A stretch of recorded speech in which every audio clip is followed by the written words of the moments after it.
Evil అంటే ఏంటి, sin అంటే ఏంటి? What is evil, what is sin? Sin అంటే పాపం, ఈవిల్ అంటే చెడుతనం, దుష్టత్వం. తెలుగులో దుష్టత్వం లేదా చెడుతనం అంటాం. ఈవిల్కి సిన్కి డిఫరెన్స్ ఏంటి?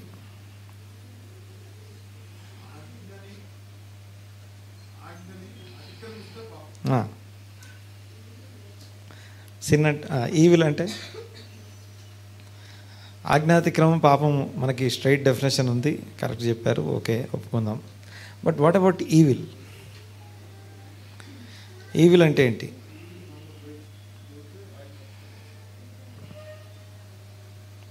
ట్రై చేయండి. ఆజ్ఞ అతిక్రమించేలాగా ప్రేరేపించడం, ప్రేరేపించే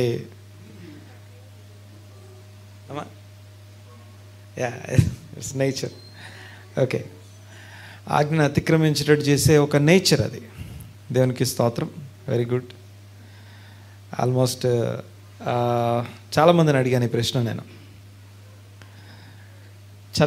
చాలామందికి తెలియదు ఆన్సర్. రెండు ఒకటే అనుకుంటారు, రెండు సేమ్ అనుకుంటారు. Evil and sin both are same అనుకుంటారు. కానీ గుర్తుపెట్టుకోవాల్సిన విషయం ఏంటంటే ఈవిల్ వేరు, సిన్ వేరు.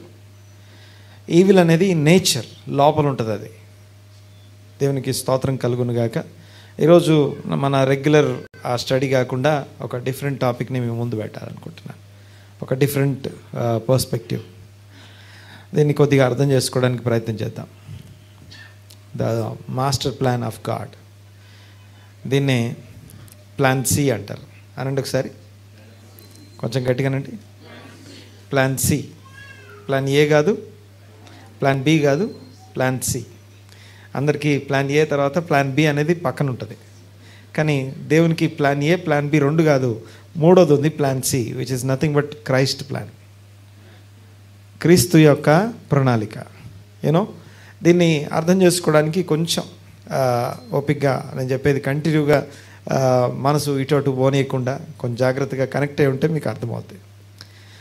So what is sin and what is evil అనేది మొదటి ప్రశ్న. Question number 1, what is sin and what is evil? ఈవిల్కి సిన్కి డిఫరెన్స్ ఏంటంటే, ఈవిల్ అంటే చెడుతనము, దుష్టత్వం అంటాం తెలుగులో. ఈ చెడుతనము, దుష్టత్వం ఏదైతే ఉందో ఇది లోపల ఉంటుంది.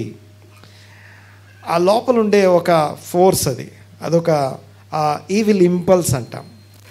ఈవిల్ ఇంపల్స్ ఒక ఇంపల్సివ్ ఫోర్స్, దుష్టత్వాన్ని, చెడుతనాన్ని ప్రేరేపించే ఒక ఫోర్స్ లోపల పనిచేస్తూ ఉంటుంది. అది బయట ఉన్నటువంటి దేవుని యొక్క రూల్, ఆజ్ఞను అతిక్రమించినట్టు చేస్తుంది. అయితే ప్రతి ఆజ్ఞ యొక్క ఉద్దేశం ఏంటంటే మనల్ని ఆజ్ఞ అనుసరిస్తూ ఒక డిసిప్లిన్గా ఉంచడం మాత్రమే కాదు, లోపల ఉన్న దుష్టత్వం నుంచి బయటికి తీసుకురావడానికి ఆజ్ఞలు ఉన్నాయి. మరొకసారి కొంచెం మళ్ళీ, ఆజ్ఞ అనేదేమో ఒక సింపుల్ ఒక లైన్లా ఈ గీత దాటరాదు అని అంటాం. ఆ గీత దాటడం దాటకపోవడం పాయింట్ కాదు. పాయింట్ ఆ దాటడం దాటకపోవడం మాత్రమే కాదు. కానీ విషయం ఏంటంటే ఆ దాటకుండా మన లోపల దుష్టత్వం నుంచి తప్పించబడడం ముఖ్యమైనటువంటి విషయం. సరే, దీని గురించి దీనికి నేను యాడ్ చేస్తూ ఇంకో టాపిక్ నేను యాడ్ చేస్తాను. అదేంటంటే బైబిల్లో మొట్టమొదటిసారి, రెండో ప్రశ్న, question number 2. Question number 1, what is sin and what is evil అని మాట్లాడుకున్నాం. క్వశ్చన్ నెంబర్ 2 ఏంటంటే బైబిల్లో మొట్టమొదటిసారి ఒక వ్యక్తి పేరు చెప్పి ఆ వ్యక్తి పేరుతో దేవుణ్ణి పరిచయం చేసినటువంటి సందర్భం. లైక్ అబ్రహాం దేవుడు, ఇస్సాకు దేవుడు, యాకోబు దేవుడు అని ఉంటాయి కదా, ఇశ్రాయేలు దేవుడు. అలాగా ఒక వ్యక్తి పేరుతో దేవుణ్ణి సంబోధించినటువంటి మొదటి అంశం, మొదటి వ్యక్తి ఎవరు? Who is the first person? మొట్టమొదటిసారి ఒక వ్యక్తి పేరు చెప్పి ఆ పేరు ముందు దేవుడు అని, లేకపోతే ఆ పేరుతో యాడ్ చేస్తూ దేవుడు, పలానా వ్యక్తి దేవుడు అని చెప్పబడిన సందర్భం ఫస్ట్ టైం ఎక్కడుంది? ఎస్, షేము దేవుడు అనండి ఒకసారి అన్నమాట. ఓకే, షేము దేవుడు అని ఎందుకు ఉంది? ఓకే, ఒకటి క్వశ్చన్ నెంబర్ 1 ఏం మాట్లాడుకున్నాం? What is evil and what is sin. Okay, సిన్కి ఈవిల్కి మధ్య డిఫరెన్స్ మనకు తెలియాలి ఒకటి. రెండోది ఏం మాట్లాడుకుంటున్నామంటే మొదటిసారి షేము దేవుడు అనే పేరు ఎందుకు రాస్తుంది బైబిల్లో?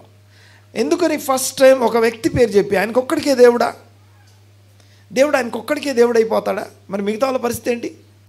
ఈ లోకంలో ఉన్న మిగతా వ్యక్తులందరి పరిస్థితి ఏంటి? ఎందుకని షేముకు మాత్రమే దేవుడు? సో ఇది రెండవ విషయం. ఈ రెండింటిని కలిపి మనం కొన్ని విషయాలు నేర్చుకుంటాం ఈరోజు. దేవునికి స్తోత్రం కలుగును గాక. సో అల్టిమేట్ టాపిక్ ఏం మాట్లాడుకుంటాం మనం? Plan C. Okay, so plan C అంటే ఏంటిదో లాస్ట్లో అర్థమవుతుంది మీకు. ఓకే, సో దాని గురించి లాస్ట్లో మాట్లాడుకుంటాం. అవన్నీ కలిపితే కానీ ఈ ప్లాన్ సి అంటే ఏంటో అర్థం కాదు. సరే చూడండి ఒకసారి, బైబిల్లో మొట్టమొదటిసారి ఉన్నటువంటి ఆ యొక్క షేము దేవుడు అనే టాపిక్ని మొదట ఆలోచన చేద్దాం. చదవండి ఒకసారి. ఆదికాండం 9వ అధ్యాయం 26వ వచనం. ఆదికాండం 9వ అధ్యాయం 26వ వచనం. మొట్టమొదటిసారి ఏదన్నా రాయబడింది అంటే అదెందుకు రాయబడిందో మనం అర్థం చేసుకోవాలి, గ్రహించాలి.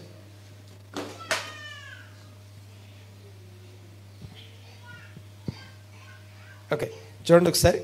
మొట్టమొదటిసారి ఏదన్నా రాయబడింది అంటే దాని పక్కన చుట్టుపక్కల ఏమేమి ఉన్నాయో వాటి గురించి మనం కొంచెం అవగాహన, ఆలోచన మనకు ఉండాలి. చూద్దాం ఒకసారి, చదువు ఒకసారి. కనాను శపింపబడిన వాడై తన సహోదరులకు దాసుడగును అనెను. మరియు అతడు షేము దేవుడైన యెహోవా దీవించబడును గాక, స్తుతినందును గాక. మళ్ళీ చదువు.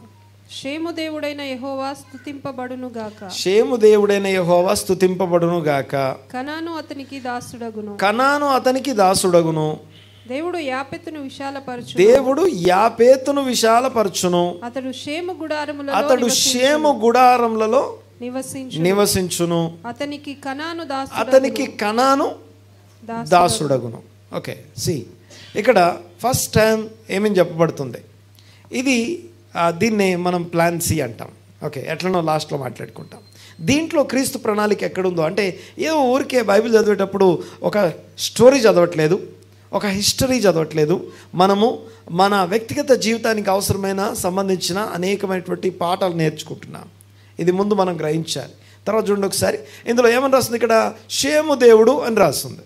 షేము దేవుడు స్తుతినందునుగాక లేదా దీవించబడును. Blessed be the name of the Lord of Shem. లేకపోతే ఆ షేము యొక్క దేవుడు స్తుతించబడునుగాక. ఒకటి. ఓకే, మొత్తం మీద ఎవరంటున్నారు ఈ మాట? నోవాహు మాట్లాడుతున్నాడు. ఓకే, బైబిల్లో మీకు ఒక విషయం చెప్తాను. మామూలుగా మనకి వర్డ్ డాక్యుమెంట్ తెలిసిన వాళ్ళకి ఈ పదాలు అర్థమవుతాయి. సెంటర్ అలైన్మెంట్, జస్టిఫైడ్ అలైన్మెంట్ అని రెండు ఉంటాయి, తెలిసే ఉండొచ్చు మామూలుగా లెటర్ రాసేటప్పుడు. ఓకే, సెంటర్ అలైన్మెంట్ మీకు బైబిల్లో సెంటర్ అలైన్మెంట్లో ఏమైనా రాసి ఉంటే టెక్స్ట్, అది ప్రొఫెటిక్ థింగ్ అన్నమాట. పాట, పద్యము, ప్రొఫెసీ. ఓకే, సెంట్రల్ అలైన్మెంట్లో మీ బైబిల్ ఇలా చూస్తే ఏదైనా కీర్తనల గ్రంథం ఉందనుకోండి, అన్ని సెంట్రల్ అలైన్మెంట్లో ఉంటాయి. ఓకే, అదే మిగతాదంతా కూడా రన్నింగ్ టెక్స్ట్ ఉంటుంది. సో జస్టిఫైడ్ టెక్స్ట్ ఏదైతే ఉందో అదంతా కూడా రన్నింగ్ టెక్స్ట్ అది. కానీ సెంట్రల్ అలైన్డ్గా రాస్తుంది ఏదైతే ఉందో అది ప్రొఫెసీ, ప్రవచనం అది. సో ఇది కూడా ప్రవచనమే. ఈవెన్ ఈ రోజుకి నెరవేరవలసినటువంటి ప్రవచనం అది. ఏం ప్రవచనం ఇది? నోవాహు ఆత్మచేత ప్రేరేపించబడి మాట్లాడుతున్నాడు అనమాట. ఏమంటున్నాడు ఆయన? ఒకటి, నోవాహుకి ఎంతమంది పిల్లలు? 3 కుమారులు. ఈ భూమి మీద ఉన్నదంతా ఒకటే ఫ్యామిలీ. భూమి మీద జలప్రలయం వచ్చిందనేది ఎంత నిజమో, భూమి మీద ఎత్తైన పర్వతాలు మునిగే అంత జలములు వచ్చి భూమి మీద ఉన్నటువంటి సమస్తమును నాశనం చేసినటువంటి ఆ సందర్భం ఏదైతుందో అది ఎంత నిజమో, అందులో బ్రతికి బయటపడ్డటువంటి కుటుంబం ఒకటే కుటుంబం అని తెలుసు. ఆ వ్యక్తికి ఎంతమంది కుమారులు? 3 కుమారులు. ఓకే, సో మొత్తం ఎంతమంది బయటపడ్డారు వాళ్ళు? టోటల్ ఎంతమంది? 8 మెంబర్స్. రైట్. ఈ 8 తప్ప ఇంకెవరు లేరు. ఈ 8 మంది మాత్రం బయటపడ్డారు. సరే, విషయం ఏంటంటే ఈ 8 మందిలో అంటే ఆ 3 కుమారుల గురించి చూడండి ఒకసారి. సో 3 గురించి నోవాహు ఏమంటున్నాడంటే ప్రవచిస్తున్నాడు. వాళ్ళు ఏం అవ్వబోతున్నారో ప్రవచిస్తున్నాడు. ఒకటి, షేము దేవుడు స్తుతింపబడునుగాక. ఓకే, షేము దేవుడు స్తుతింపబడునుగాక. ఓకే, దీవించబడటం, ఆశీర్వాదం అనండి ఒకసారి. ఆశీర్వాదము అనే పదం మీకు ఎక్కడ కనిపించినా, ఆశీర్వాదం కావాలన్నా దేవునికి దగ్గర కాకుండా, దేవునితో కలవకుండా, దేవునితో ఒకటి కాకుండా ఏ ఆశీర్వాదం పొందలేం మనం.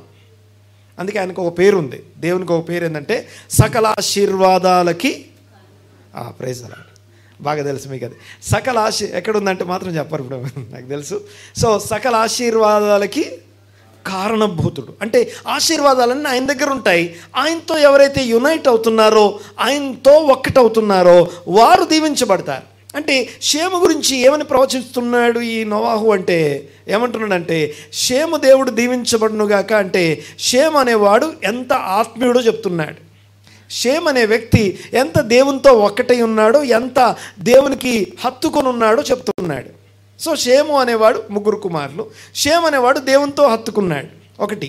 తర్వాత షేము తర్వాత నెక్స్ట్ ఇంకో కుమారుని గురించి మాట్లాడుతున్నాడు. ఆయన యాక్చువల్గా హాము పేరు ఎత్తట్లేదు. హాము పేరెత్తకుండా ఎవరి గురించి మాట్లాడుతున్నాడు? కనాను గురించి మాట్లాడుతున్నాడు. ఎందుకు కనాను గురించి మాట్లాడుతున్నాడంటే Ham is influenced by Canaan. Ham Canaan చేత ఇన్ఫ్లుయెన్స్ చేయబడ్డాడు. జస్ట్ ఒక స్టేట్మెంట్తో ముగిస్తాను దాన్ని. సరే, విషయం ఏంటంటే ఈ కనాన్ని శపిస్తూ ఏమంటున్నాడు తెలుసా? కనాను శపించబడునుగాక. చదవండి ఒకసారి. ఓకే, చదవండి ఒకసారి, మళ్ళీ చదువు. షేము దేవుడైన యెహోవా స్తుతింపబడునుగాక. కనాను అతనికి దాసుడగును. కనాను అతనికి దాసుడగును. ఎవరికి అంటే షేముకు దాసుడు అవుతాడు. సరే, ఈ దాసుడు అనే మాట లాస్ట్లో మాట్లాడుకుందాం. దాని తర్వాత నెక్స్ట్ ఇంకా మిగిలింది ఎవరు? ఓకే, యాపేతు ఉన్నాడు కదా, జాఫెత్. సో యాపేతు గురించి ఏమని రాస్తుంది చదవండి ఒకసారి. దేవుడు యాపెతును విశాలపరచును. అతడు షేము గుడారములలో నివసించును. మరొకసారి చెప్పండి ఒకసారి. దేవుడు యాపేతు గుడారాల్ని యాపేతును విశాలపరుస్తాడు. అతడు వచ్చి ఎక్కడుంటాడు? మళ్ళీ షేము గుడారాలనే ఉండాలి. సో షేము గుడారాలనే ఉండాలి. సో కనాన్ ఏమయ్యాడు? ఇంకా ఎవరికి? షేముకు దాసుడయ్యాడు. ఓకే, మొత్తం మీద ఒక కుటుంబ పరిస్థితి ఏంటో వివరిస్తున్నాడు. సో యాక్చువల్గా నోవాహు దేవుడు అనలేదు. ఎందుకు నోవాహు దేవుడు అనే పేరు ఎందుకు లేదంటే నోవాహు కంటే షేము ప్రత్యేకంగా ఉన్నాడు అని అర్థం. ఓకే, చాలా జాగ్రత్తగా వినాలి ఒకసారి. ఈ కాన్సెప్ట్ని అర్థం చేసుకోవడానికి మన మనసులు కొంచెం విశాలపరచుకుంటే కానీ ఇది అర్థం కాదు.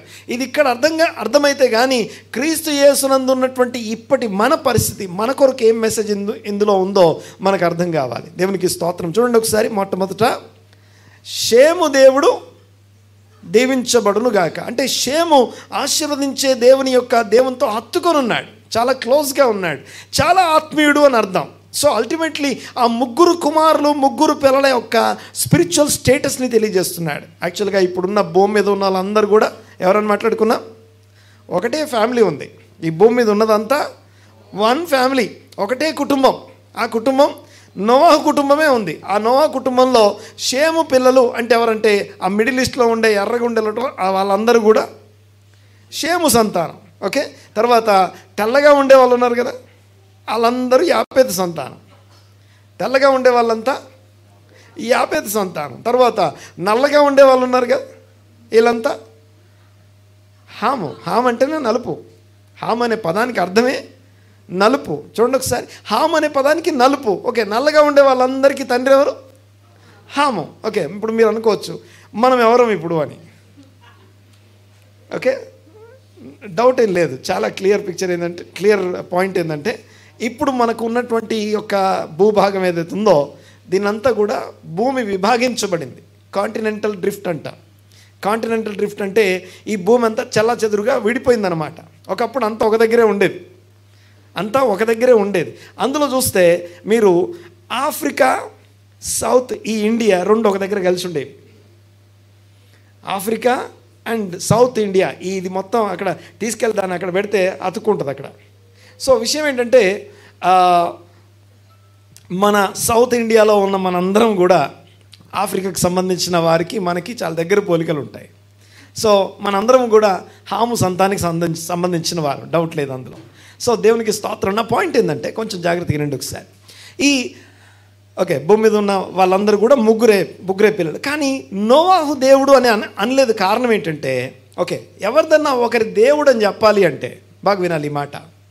దేవుడు ఒక పర్సన్ గురించి మాత్రమే మాట్లాడలేదు. ఇక్కడ కూర్చున్న మీ అందరూ లేకపోతే పలానా వ్యక్తి పేరు చెప్పి వాళ్ళ దేవుడు అని నేను అనాలంటే, లేకపోతే దేవుడు వాళ్ళ దేవుడు అని తను పరిచయం చేసుకోవాలంటే ముందు ఆ వ్యక్తి ఏమై ఉండాలంటే, ఆ వ్యక్తి పర్సన్ మాత్రమే కాదు, ఇండివిజువల్ పర్సన్ మాత్రమే కాదు. బాగా వినాలి ఈ మాట. ఆ వ్యక్తి తన కుటుంబము, తన పిల్లల్ని ఇన్ఫ్లుయెన్స్ చేసి అందరిని యునైటెడ్గా ఒక్కడిగా ఉంచగలిగినటువంటి పొటెన్షియల్ తనలో ఉండాలి.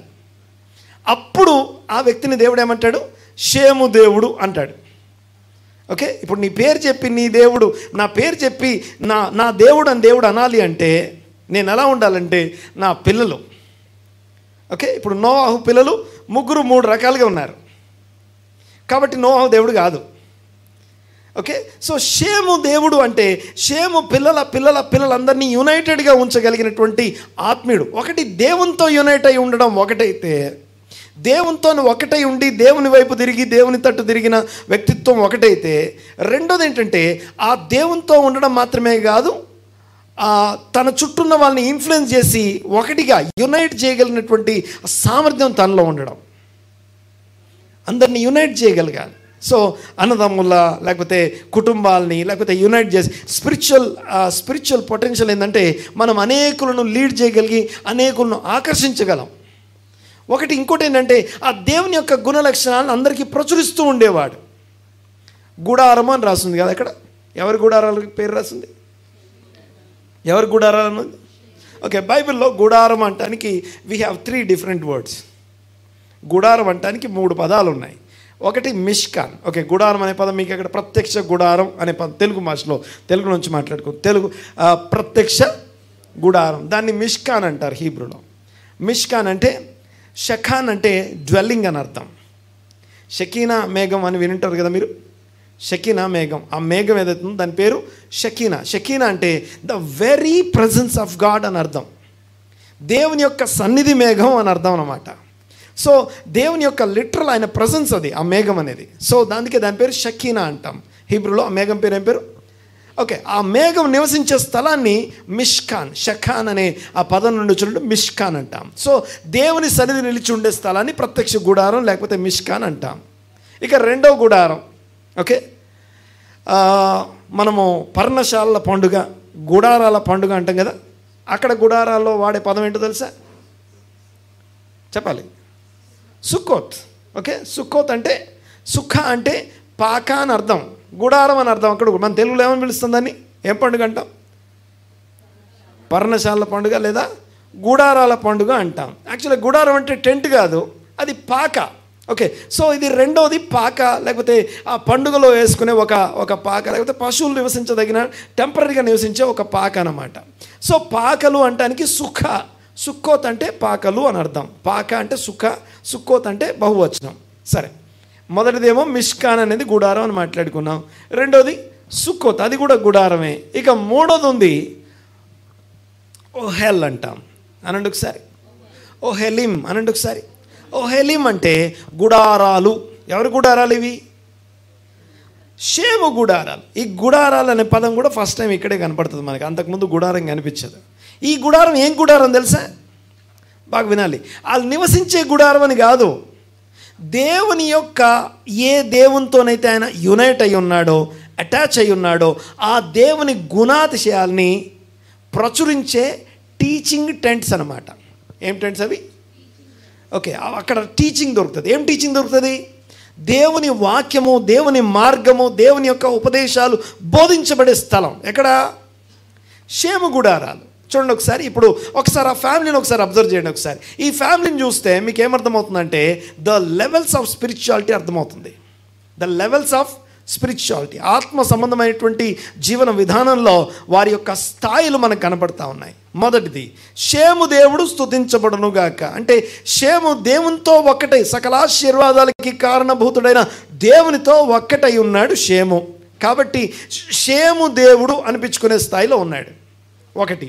తర్వాత ఈ షేము దేవుడు ఎవరైతే ఉన్నారో ఆ దేవుణ్ణి షేము ప్రచురిస్తాడు తన గుడారాల్లో. అయితే కనాను, శపించబడిన కనాను అనండి ఒకసారి. ఈ శపించబడిన కనాను ఏమవుతాడట? ఏమవుతాడు? సర్వెంట్ కాదు, స్లేవ్. సర్వెంట్కి స్లేవ్కి చాలా డిఫరెన్స్ ఉంటుంది. హైర్డ్ సర్వెంట్ అంటేనేమో పలానా టైంకి వాళ్ళకి హక్కులు ఉంటాయి, రైట్స్ ఉంటాయి. బట్ స్లేవ్స్ అంటే a person who doesn't have any rights. తన మీద తన జీవితం మీద ఎలాంటి హక్కులు లేని వాడిని స్లేవ్ అంటాం. ఎవరికి దాసులయ్యారు? కనాన్ అనేవాడు షేము అనే ఒక స్పిరిచువల్ పర్సన్కి, దేవునితో యునైట్ అయిన వ్యక్తికి, తర్వాత దేవుని గుణగాలను ప్రచురించే వ్యక్తికి ఇతడు ఏమయ్యాడు? దాసుడయ్యాడు. దాసుని పైన ఉండేవాడిని ఏమంటాం? గట్టిగా అనాలి. దాసుకు పైన యజమాని. సో ఎవరి యాజమాన్యం క్రింద ఉన్నాడు ఇప్పుడు? షేమ్ అంటే ఎవరు? ఒక స్పిరిచువల్ పర్సన్ యాజమాన్యం, అనగా లిటరల్లీ దేవుని యాజమాన్యం క్రిందికి వచ్చాడు. ఎలా వచ్చాడు? ఓకే, నేను ఎవరి గురించి మాట్లాడుతాను ఇప్పుడు? కనాను గురించి మాట్లాడు. కనాను దాసుడై, అంటే ఫ్రీగా రాలేదు.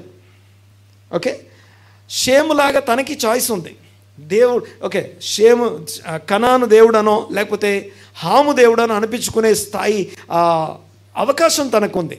కానీ అది కోల్పోయిన కారణాన్ని బట్టి ఇప్పుడు ఏమయ్యాడంటే తన spiritual lowest level of spiritual person అయినా ఎవరు? Canaan, the lowest level. So highest level ఎవరున్నారు? షేమ్ ఉన్నాడు. లోయెస్ట్ లెవెల్ ఎవరున్నారు? కనాను. ఈ కనాను అనే వ్యక్తి ఏమవుతున్నాడంటే ఇప్పుడు దాసుడయ్యి, అనగా తన మీద తనకి హక్కులు కోల్పోయాడు, స్వేచ్ఛగా జీవించే హక్కు కోల్పోయి యాజమాన్యం క్రిందికి వస్తున్నాడు. సో తన సహోదరుడు లేకపోతే ఆ యొక్క ఎవరు షేము యొక్క స్పిరిచువల్ లీడర్షిప్ కిందికి ఎలా వస్తున్నాడంటే దాసుడై వస్తున్నాడు. ఓకే, ఇంకొక ఆయన ఎవరున్నారు ఇక్కడ? యాపేత్. ఓకే, యాపేత్ అంటే ఎవరు? ఓకే, యాపేత్ అంటే యాపేతును దేవుడు ఏం చేస్తాడట? యాపేతును దేవుడు విశాలపరచును. ఆ విశాలపరచబడినటువంటి యాపేత్ ఏం చేస్తాడంటే తన విశాలతలో నుండి వాలంటీర్గా తనని తాను సబ్మిట్ చేసుకొని వచ్చి ఎక్కడ ఉంటాడట? ఓకే, అల్టిమేట్లీ అందరూ ఎక్కడ చేరతారు లాస్ట్కి? కొంచెం గట్టిగా అనాలి. షేము గుడారాల్లో కూర్చోవాల్సిందే అందరూ. ఆ షేము దేవునితో యునైట్ అయి ఉంటాడు, స్పిరిచువల్ లీడర్షిప్ చేస్తుంటాడు. ఆ లీడర్షిప్ కిందకి ఒకరేమో బలవంతంగా లేకపోతే హక్కులు కోల్పోయి వేరే దారిలోకి వచ్చి కూర్చునే వాళ్ళు కొందరేమో వాలంటీర్గా తమని తాము తగ్గించుకొని నేను నేర్చుకుంటాను దేవుణ్ణి అని చెప్పి ఈ యొక్క యాపేత్ అనే వాళ్ళు వచ్చి కూర్చుంటారు. ఇంకో భాషలో చెప్తాను నేనండి ఒకసారి. ఇందులో ఉన్న ప్రవచనం మీకు జ్ఞాపకం చేస్తాను. యాపేత్ యొక్క కుమారులో ఒక కుమారుని పేరు యవ్వాను అనండి ఒకసారి. యవ్వాను. ఈ యవ్వాను అనే ఈ వ్యక్తి ఎవరంటే గ్రీసు దేశస్తుల్ని హీబ్రూలో ఈవెన్ మన సంస్కృతంలో కూడా యవనులు అని పిలుస్తారు. గ్రీసు దేశస్తులను ఏమని పిలుస్తారు? యవనులు అంటారు. యవ్వాను సంతతిని యవనులు అంటారు. యవ్వానులు అని అర్థం. ఓకే, అర్థమైందిగా నేను మాట్లాడేది? ఈ యవ్వాను అనబడుతున్నటువంటి వ్యక్తి ఈ గ్రీసు దేశస్తులకి మూల పురుషుడు అన్నమాట. ఆ గ్రీసు దేశస్తుల యొక్క బై ప్రోడక్ట్ రోమియోలు, వాళ్ళ బై ప్రోడక్ట్ ఇంగ్లీష్ వారు. వాళ్ళందరూ కలిసి ఈ షేము దేవుడు, ఓకే, షేము అబ్రహాము వీళ్ళ సంతానం, వాళ్ళకి ఈ క్రీస్తు వాళ్ళ నుంచి వచ్చాడు. ఆ క్రీస్తును గురించిన సువార్త అన్ని జనులు అంటే ఎవరి దగ్గరికి వెళ్ళింది? మొదట ఈ యవ్వాను అనగా యాపేతు సంతతి దగ్గరికి వెళ్ళింది. వాళ్ళు ప్రపంచమంతా స్ప్రెడ్ చేశారు, మన దాకా తీసుకొచ్చారు. మన దాకా వాక్యాన్ని, క్రీస్తు వాక్యాన్ని తీసుకొచ్చింది ఎవరు? యాపేతు సంతతి వారు, యవ్వనులు తీసుకొచ్చారు. ఓకే, యవ్వనులు అన్నమాట తీసుకొచ్చింది. అయితే విషయం ఏంటంటే, పాయింట్ ఏంటంటే గమనించండి ఒకసారి. ఇప్పుడు మనందరం కలిసి యవ్వనులు వెళ్ళి ఎక్కడికి కూర్చోవాలి? ఇప్పుడు వెళ్ళి యాపేతు సంతతి వెళ్ళి ఎక్కడికి కూర్చోవాలి?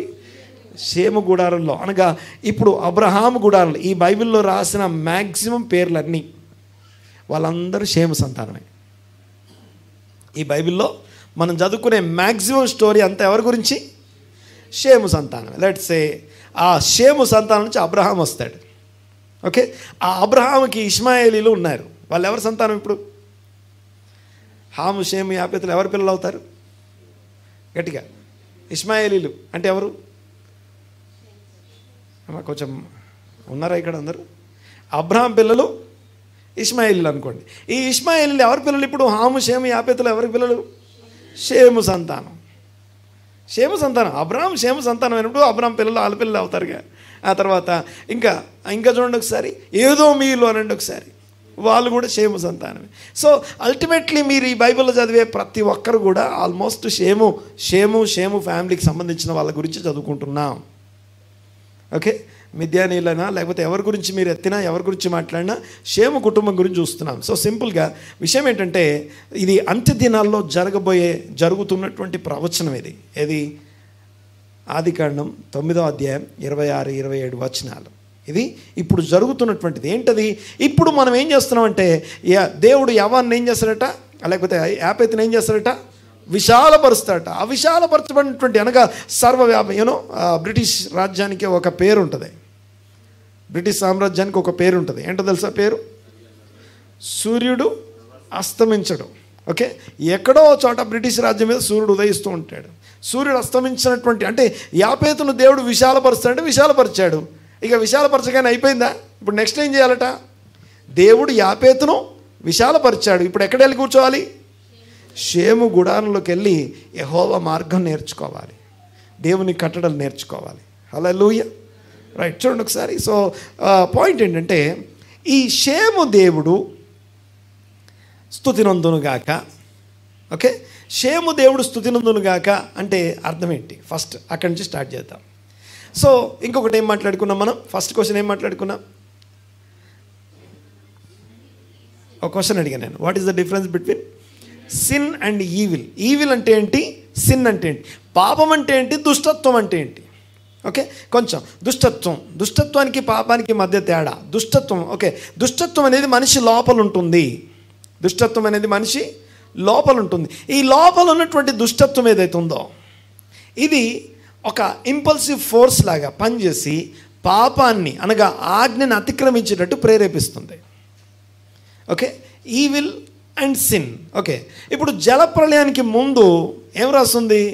దేవుడు సిన్ చూశాడని ఉందా, ఈవిల్ చూశాడని ఉందా?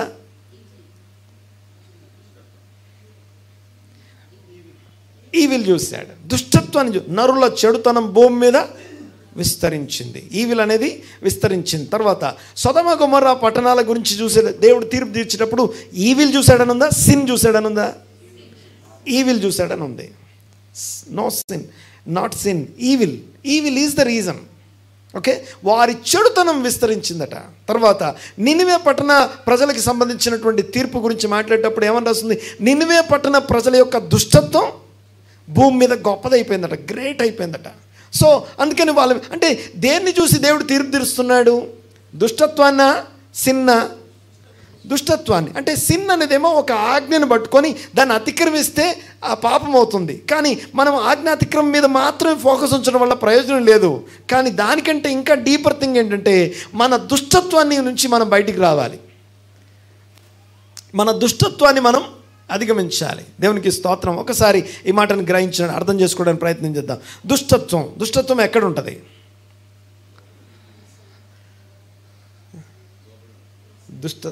ఎక్కడ? మనసులో ఉంటుంది. ఓకే, ఇంకా బ్రెయిన్లో ఉంటుంది, ఆలోచనలో ఉంటుంది. Very good. ఇంకా క్రియల్లో ఉంటుంది. ఓకే, ఇంకేమైనా చెప్తారా? చూపులో. ఓకే, సో మొత్తానికి మన లోపల ఉంటుందని చెప్తున్నారు. ఓకే, లోపలైతే ఉంటుంది. సో దుష్టత్వము అనేది బాగా వినాలి ఈ మాట. ఇర్మియా గ్రంథం 17వ అధ్యాయం 9-10 వచనాలు ఒకసారి చదవండి. ఒకసారి ఇర్మియా గ్రంథం 17వ అధ్యాయం 9-10 వచనాలు. హృదయము అన్నిటికంటే మోసకరమైనది, డిసిట్ఫుల్ అని రాసి ఉంటుంది. ఏంటది? ఓకే, అది మోసకరమైనటువంటిది ఎవరు అంటే, ఈ పదం ఏదైతే ఉందో హీబ్రూలో ఆల్మోస్ట్ సేమ్ పదం ఏదేన్లో ఉన్నటువంటి ఒక జీవికి వాడబడుతుంది. ఏంటా జీవి? సర్పానికి. తెలుగులో మనకేమని రాసి ఉంటుంది తెలుసా? సర్పము చాలా యుక్తి గలది. ఇక్కడ ఏమనుంది? హృదయం చాలా మోసకరం. రెండు ఒకటే పదాలు. ఓకే, అంటే యుక్తి, క్రాఫ్టీ అంటాం ఇంగ్లీష్లో. క్రాఫ్టీ లేకపోతే కన్నింగ్ అని అర్థం. సో కన్నింగ్, క్రాఫ్టీ అనేది సర్పానికి వాడబడింది. ఇప్పుడు ఆ సర్పం యొక్క క్రాఫ్టీ, కన్నింగ్నెస్ ఇప్పుడు ఎక్కడ ఉందట? హృదయంలో ఉంది. హృదయము అన్నిటికంటే మోసకరమైంది. తర్వాత అది ఘోరమైన వ్యాధి కలది. ఘోరమైనటువంటి సిక్నెస్ ఉంది హృదయంలో. ఓకే, ఈ హృదయంలో ఘోరమైనటువంటి హృదయ రోగం కలిగి ఉన్నాం మనం. ఆత్మ సంబంధమైన హృదయ రోగం కలిగి ఉన్నాం మన అందరం కూడా. దీనికి ఎవరం అతీతులం కాదు. ఓకే, చూడండి ఒకసారి. హృదయము అన్నిటికంటే మనల్ని మోసం చేసేది ఎవరు అని అడగండి ఒకసారి.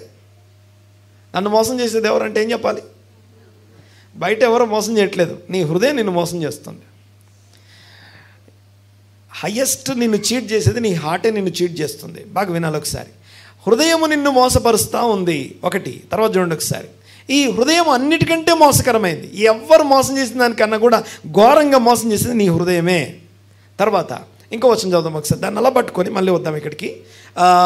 Genesis 6:5, 6th chapter 5th verse, 6:5 చూడండి ఒకసారి. 6వ అధ్యాయం 5వ వచనం. నరుల చెడుతనము, ఆదికాండము 6వ అధ్యాయం 5వ వచనం. నరుల చెడుతనము భూమి మీద గొప్పది. జలప్రలయానికి ముందు స్టోరీ ఇది. ఓకే, ఇందాక మనం మాట్లాడుకున్నటువంటి ఆ యొక్క ఏదైతే ప్రాఫెసీ ఉందో అది జలప్రలయానికి ముందా తర్వాత?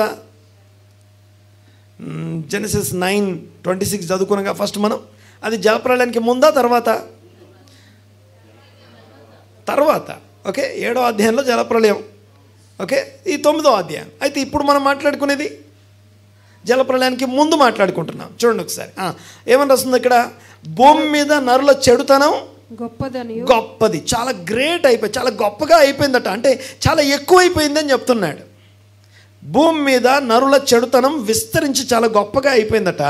చాలా చాలా విస్తారం అయిపోయిన తర్వాత వారి హృదయం యొక్క, ఇది ఎక్కడ స్టార్ట్ అవుతుందట?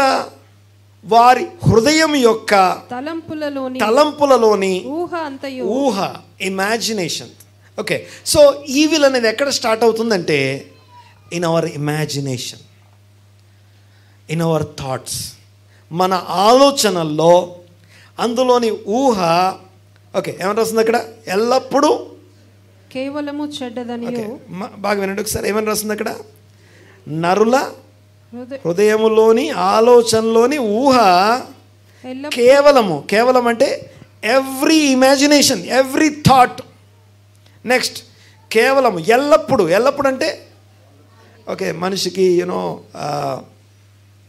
కెపాసిటీ గురించి మాట్లాడేటప్పుడు ఈ టైం నుంచి ఈ టైం దాకా ఎక్కువ సామర్థ్యం ఉంటుంది, బ్రెయిన్ బాగా పనిచేస్తుంది. ఈ టైం నుంచి ఈ టైం దాకా లోయెస్ట్ ఎబిలిటీ ఉంటుంది, బ్రెయిన్ సరిగా పనిచేయదు, అలా మాట్లాడతాం. అలాగా ఒక టైంకి మంచి థాట్స్ వచ్చి అన్నీ బాగా జరిగినప్పుడు, మన సంతోషంగా ఉన్నప్పుడు మంచి థాట్స్ బయటకు వచ్చి, ఏది దేవుడు నన్ను యాక్సెప్ట్ చేసి, దేవుడు నాకు గిఫ్ట్ ఇచ్చి, దేవుడు నాకు నేను అడిగిన దానికన్నా బెస్ట్ ఇచ్చినప్పుడు నాకు మంచి థాట్స్ వచ్చి, దేవుడు నాకు ఏమి ఇవ్వనప్పుడు, నేను విచారాల్లో బాధలో ఉన్నప్పుడు ఏవో చెడ్డ థాట్స్ వస్తాయి. అలాంటిది ఏం లేదు. ఎనీ టైం కేవలము ఎల్లప్పుడూ ఈవిల్ జనరేట్ చేస్తుంది, ఈవిల్ని ప్రొడ్యూస్ చేస్తుంది. ఈవిల్ ప్రొడక్షన్ ఎక్కడ ఉంటుందట? ఏ భేదమును లేదు, అందరు ఇందులోనే ఉన్నారు. అందరిలో కూడా ఈ దుష్టత్వపు హృదయంలోని తలంపులు, హృదయంలోని ఆలోచనలోని తలంపులు ఏవైతే ఉన్నాయో, అందులోని ఊహ, ఇమాజినేషన్ ఏదైతే ఉందో, ఇమాజినరీ పిక్చర్స్ లేకపోతే ఇమాజినేషన్స్ ఏవైతే ఉన్నాయో ఎల్లప్పుడూ కేవలము చెడ్డది, ఈవిల్ అని రాస్తుంది. ఓకే, ఇది ఎప్పుడు రాస్తుంది? జలప్రలయానికి ముందు రాస్తుంది. జలప్రలయం అంతా అయిపోయిన తర్వాత దేవుని మందిరం గట్టి కూలిపోయే ఆ టైంలో కూడా ఇర్మియా గ్రంథం 9వ అధ్యాయం 17వ అధ్యాయం 9వ వచనంలో కూడా మళ్ళీ దాన్ని కోట్ చేస్తున్నాడు. చదవం ఒకసారి. ఇర్మియా గ్రంథం 17వ అధ్యాయంకి వెళ్దాం ఒకసారి. హృదయము అన్నిటికంటే మోసకరమైంది, అది ఘోరమైన సిక్ వ్యాధి గలది, దాన్ని గ్రహింపగలవాడెవడు? ఒకని ప్రవర్తనను బట్టి వాని క్రియల ఫలము చొప్పున, ప్రవర్తనను బట్టి క్రియల ఫలము చొప్పున ప్రతీకారము లేదా రివార్డ్స్ లేకపోతే అవార్డ్స్ లేకపోతే ఆ యొక్క ఏమంటారు దాన్ని, దేవుడు ఇవ్వబోయే ఆ పనిష్మెంట్స్ కానీ లేకపోతే ప్రతీకారం ఏదైతే ఉందో అది దేన్ని బట్టట? నరుని యొక్క తలంపుల్లోని ఊహను బట్టి కాదట. దేవుడు కనికరం చూడండి ఒకసారి. అందరి తలంపుల్లోని ఊహ ఎల్లప్పుడూ చెడ్డదే, కేవలం చెడ్డదే. అయినా సరే ఆ తలంపుల్లోని ఊహ క్రియారూపం దాల్చడానికి ఒక గ్యాప్ ఉంటుంది. బాగా వినాలి ఒకసారి. ఒక రాంగ్ ఈవిల్ థాట్ అనేది హృదయం జనరేట్ చేస్తుంది, దాని పనే అది. రాంగ్ థాట్, ఈవిల్ థాట్ హృదయం జనరేట్ చేస్తుంది, దాని పనే అది. ఎందుకంటే అది మోసకరమైన సిక్, రోగగ్రస్తమైంది కాబట్టి. తర్వాత అక్కడి నుంచి అది క్రియల్లోకి వచ్చేసరికి అది మార్పు పొందే అవకాశం ఉంది. ఎలా మారుతుంది అది? ఓకే, హృదయం మోసపరుస్తుంది అంటే మోసాన్ని ఏమంటాం మనం? మోసాన్ని ఏమంటాం? చీటింగ్. ఇంకా దాని ఆపోజిట్ వర్డ్ ఏంటి అమ్మా? ట్రస్ట్. ఇంకా ఇప్పుడు మోసానికి ఇంకా పర్యాపదాలు ఏముంటాయి? అబద్ధం అంటాం. ఓకే, మోసానికి పర్యాపదాలు అబద్ధం. సో మనకు అబద్ధం చెప్పేది ఎవరు? మన హృదయం మనకు అబద్ధం చెప్తుంది. అయితే దీనికి ఆపోజిట్ వర్డ్ ఏంటి మరి?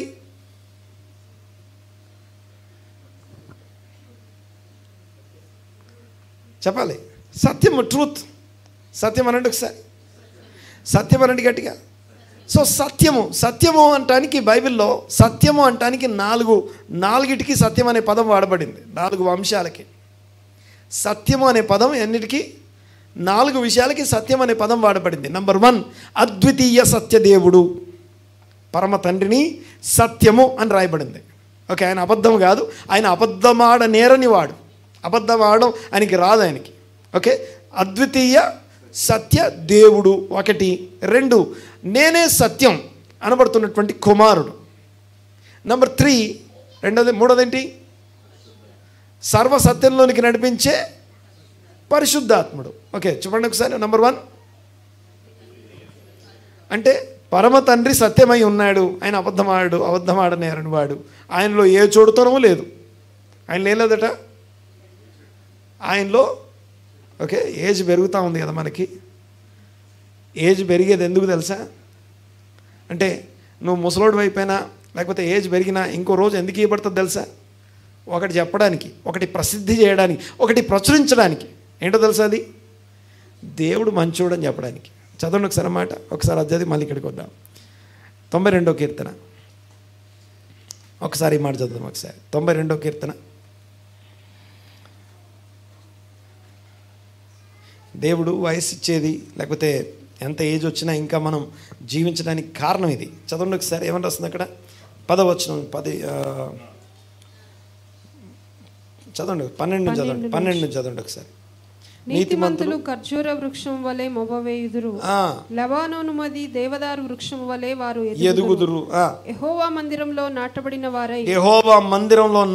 వారై వారు మన దేవుని ఆవరణంలో వర్ధిల్లుదురు. తర్వాత నాకు ఆశ్రయదుర్గం. వాళ్ళు ఏమంటారంటే నాకు ఆశ్రయదుర్గమైన యెహోవా యథార్థవంతుడనియు ఆయన యందు ఏ ఈవిల్ చెడుతనం లేదు, ఆయన సత్యమై ఉన్నవాడు, అద్వితీయ సత్యదేవుడు అనండి ఒకసారి. నేను అబద్ధాన్ని దేవుడు సత్యము అని చెప్పడం అన్నమాట. మళ్ళీ ఒకసారి చదువు ఒకసారి. నాకు ఆశ్రయదుర్గమైన యెహోవా యథార్థవంతుడనియు ఆయన యందు ఏ చెడుతనమును లేదనియు ప్రసిద్ధి అనగా ప్రచురించడం, ప్రసిద్ధి చేయడం, దాన్ని పాపులర్ చేయడం కోసం వారు ఎంత ముసలితనం వచ్చినా, నీతిమంతులు యెహోవా మందిరంలో నాటబడిన వారు వర్ధిల్లుతూ ఉన్నవారు ఎవరైతే ఉన్నారో వారు ముసలితనమందు కూడా ఏం చేస్తారట? ఇంకా చిగురు పెట్టి సారము కలిగి పచ్చగా ఉంటారట.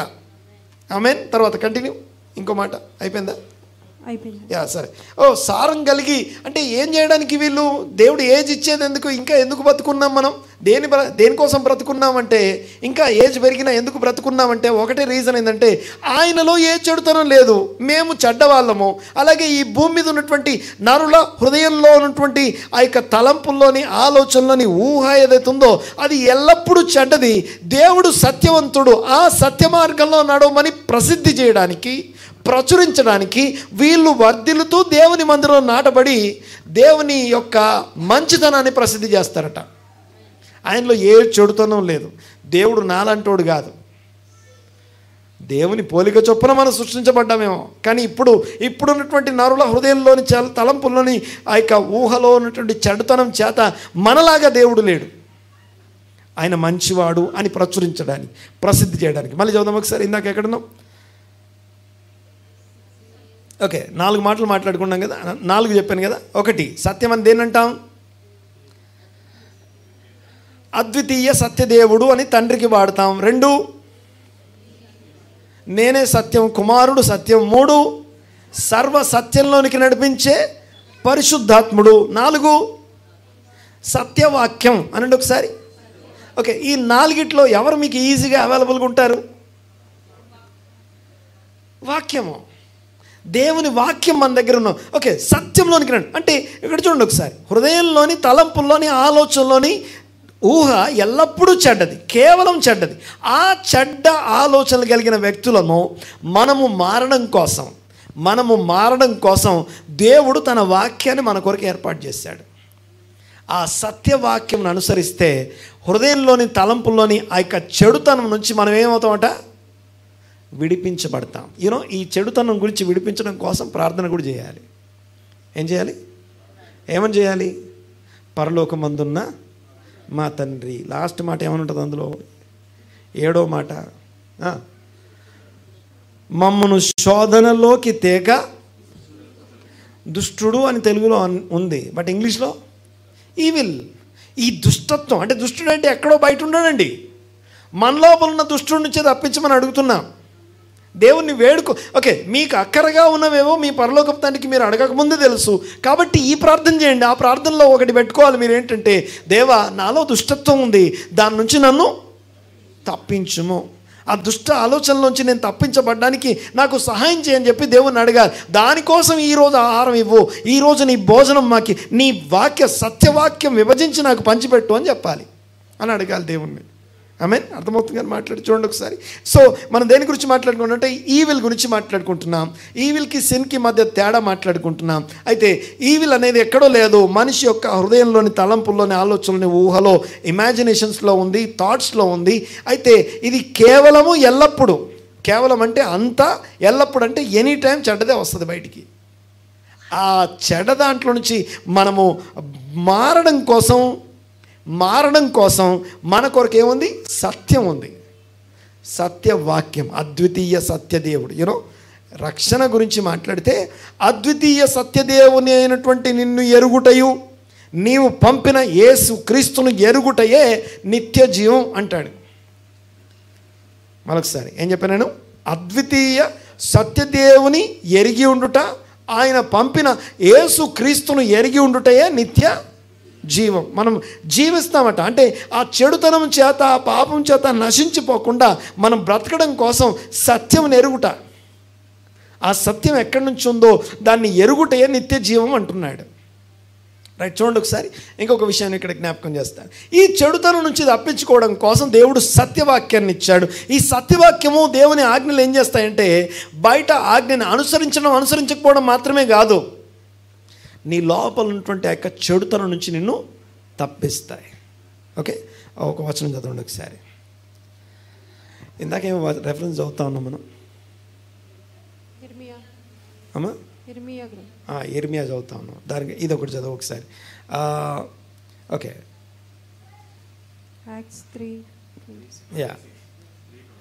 చదవండి. అపోస్తల కార్యముల గ్రంథం 3వ అధ్యాయం ఆఖరి వచనం 26వ వచనం. అపోస్తల కార్యముల గ్రంథం 3వ అధ్యాయం 26వ వచనం. దేవుడు తన సేవకుని పుట్టించి, దేవుడు తన సేవకుడు అనగా క్రీస్తును, అనగా యేసు క్రీస్తును పుట్టించి, మీలో ప్రతివానిని, ఎందుకట మీలో ప్రతివానిని, వాని దుష్టత్వము నుండి, ఎవరైతే హృదయంలోని, తలంపుల్లోని, ఆలోచనలో, ఊహ చేత, ఆ యొక్క చెడుతనం చేత నింపబడున్నామో వాళ్ళందరినీ వాళ్ళ దుష్టత్వం నుంచి మళ్లించడానికి మిమ్మల్ని ఆశీర్వదించుటకు. ఓకే ఓకే ఫస్ట్ ఎక్కడ మొదలు పెట్టాం మనం? షేము దేవుడు. ఓకే, రెండింటికి సంబంధం లేని టాపిక్లు కాదు, రెండు ఒకటే. ఎక్కడ కలిసిపోయినాయి రెండు? ఫస్ట్ క్వశ్చన్ ఏంటి మనది? దుష్టత్వం పాపంకి తేడా ఏంటి అని అడిగాం. ఓకే, తర్వాత రెండో ప్రశ్న ఏం మాట్లాడుకున్నాం?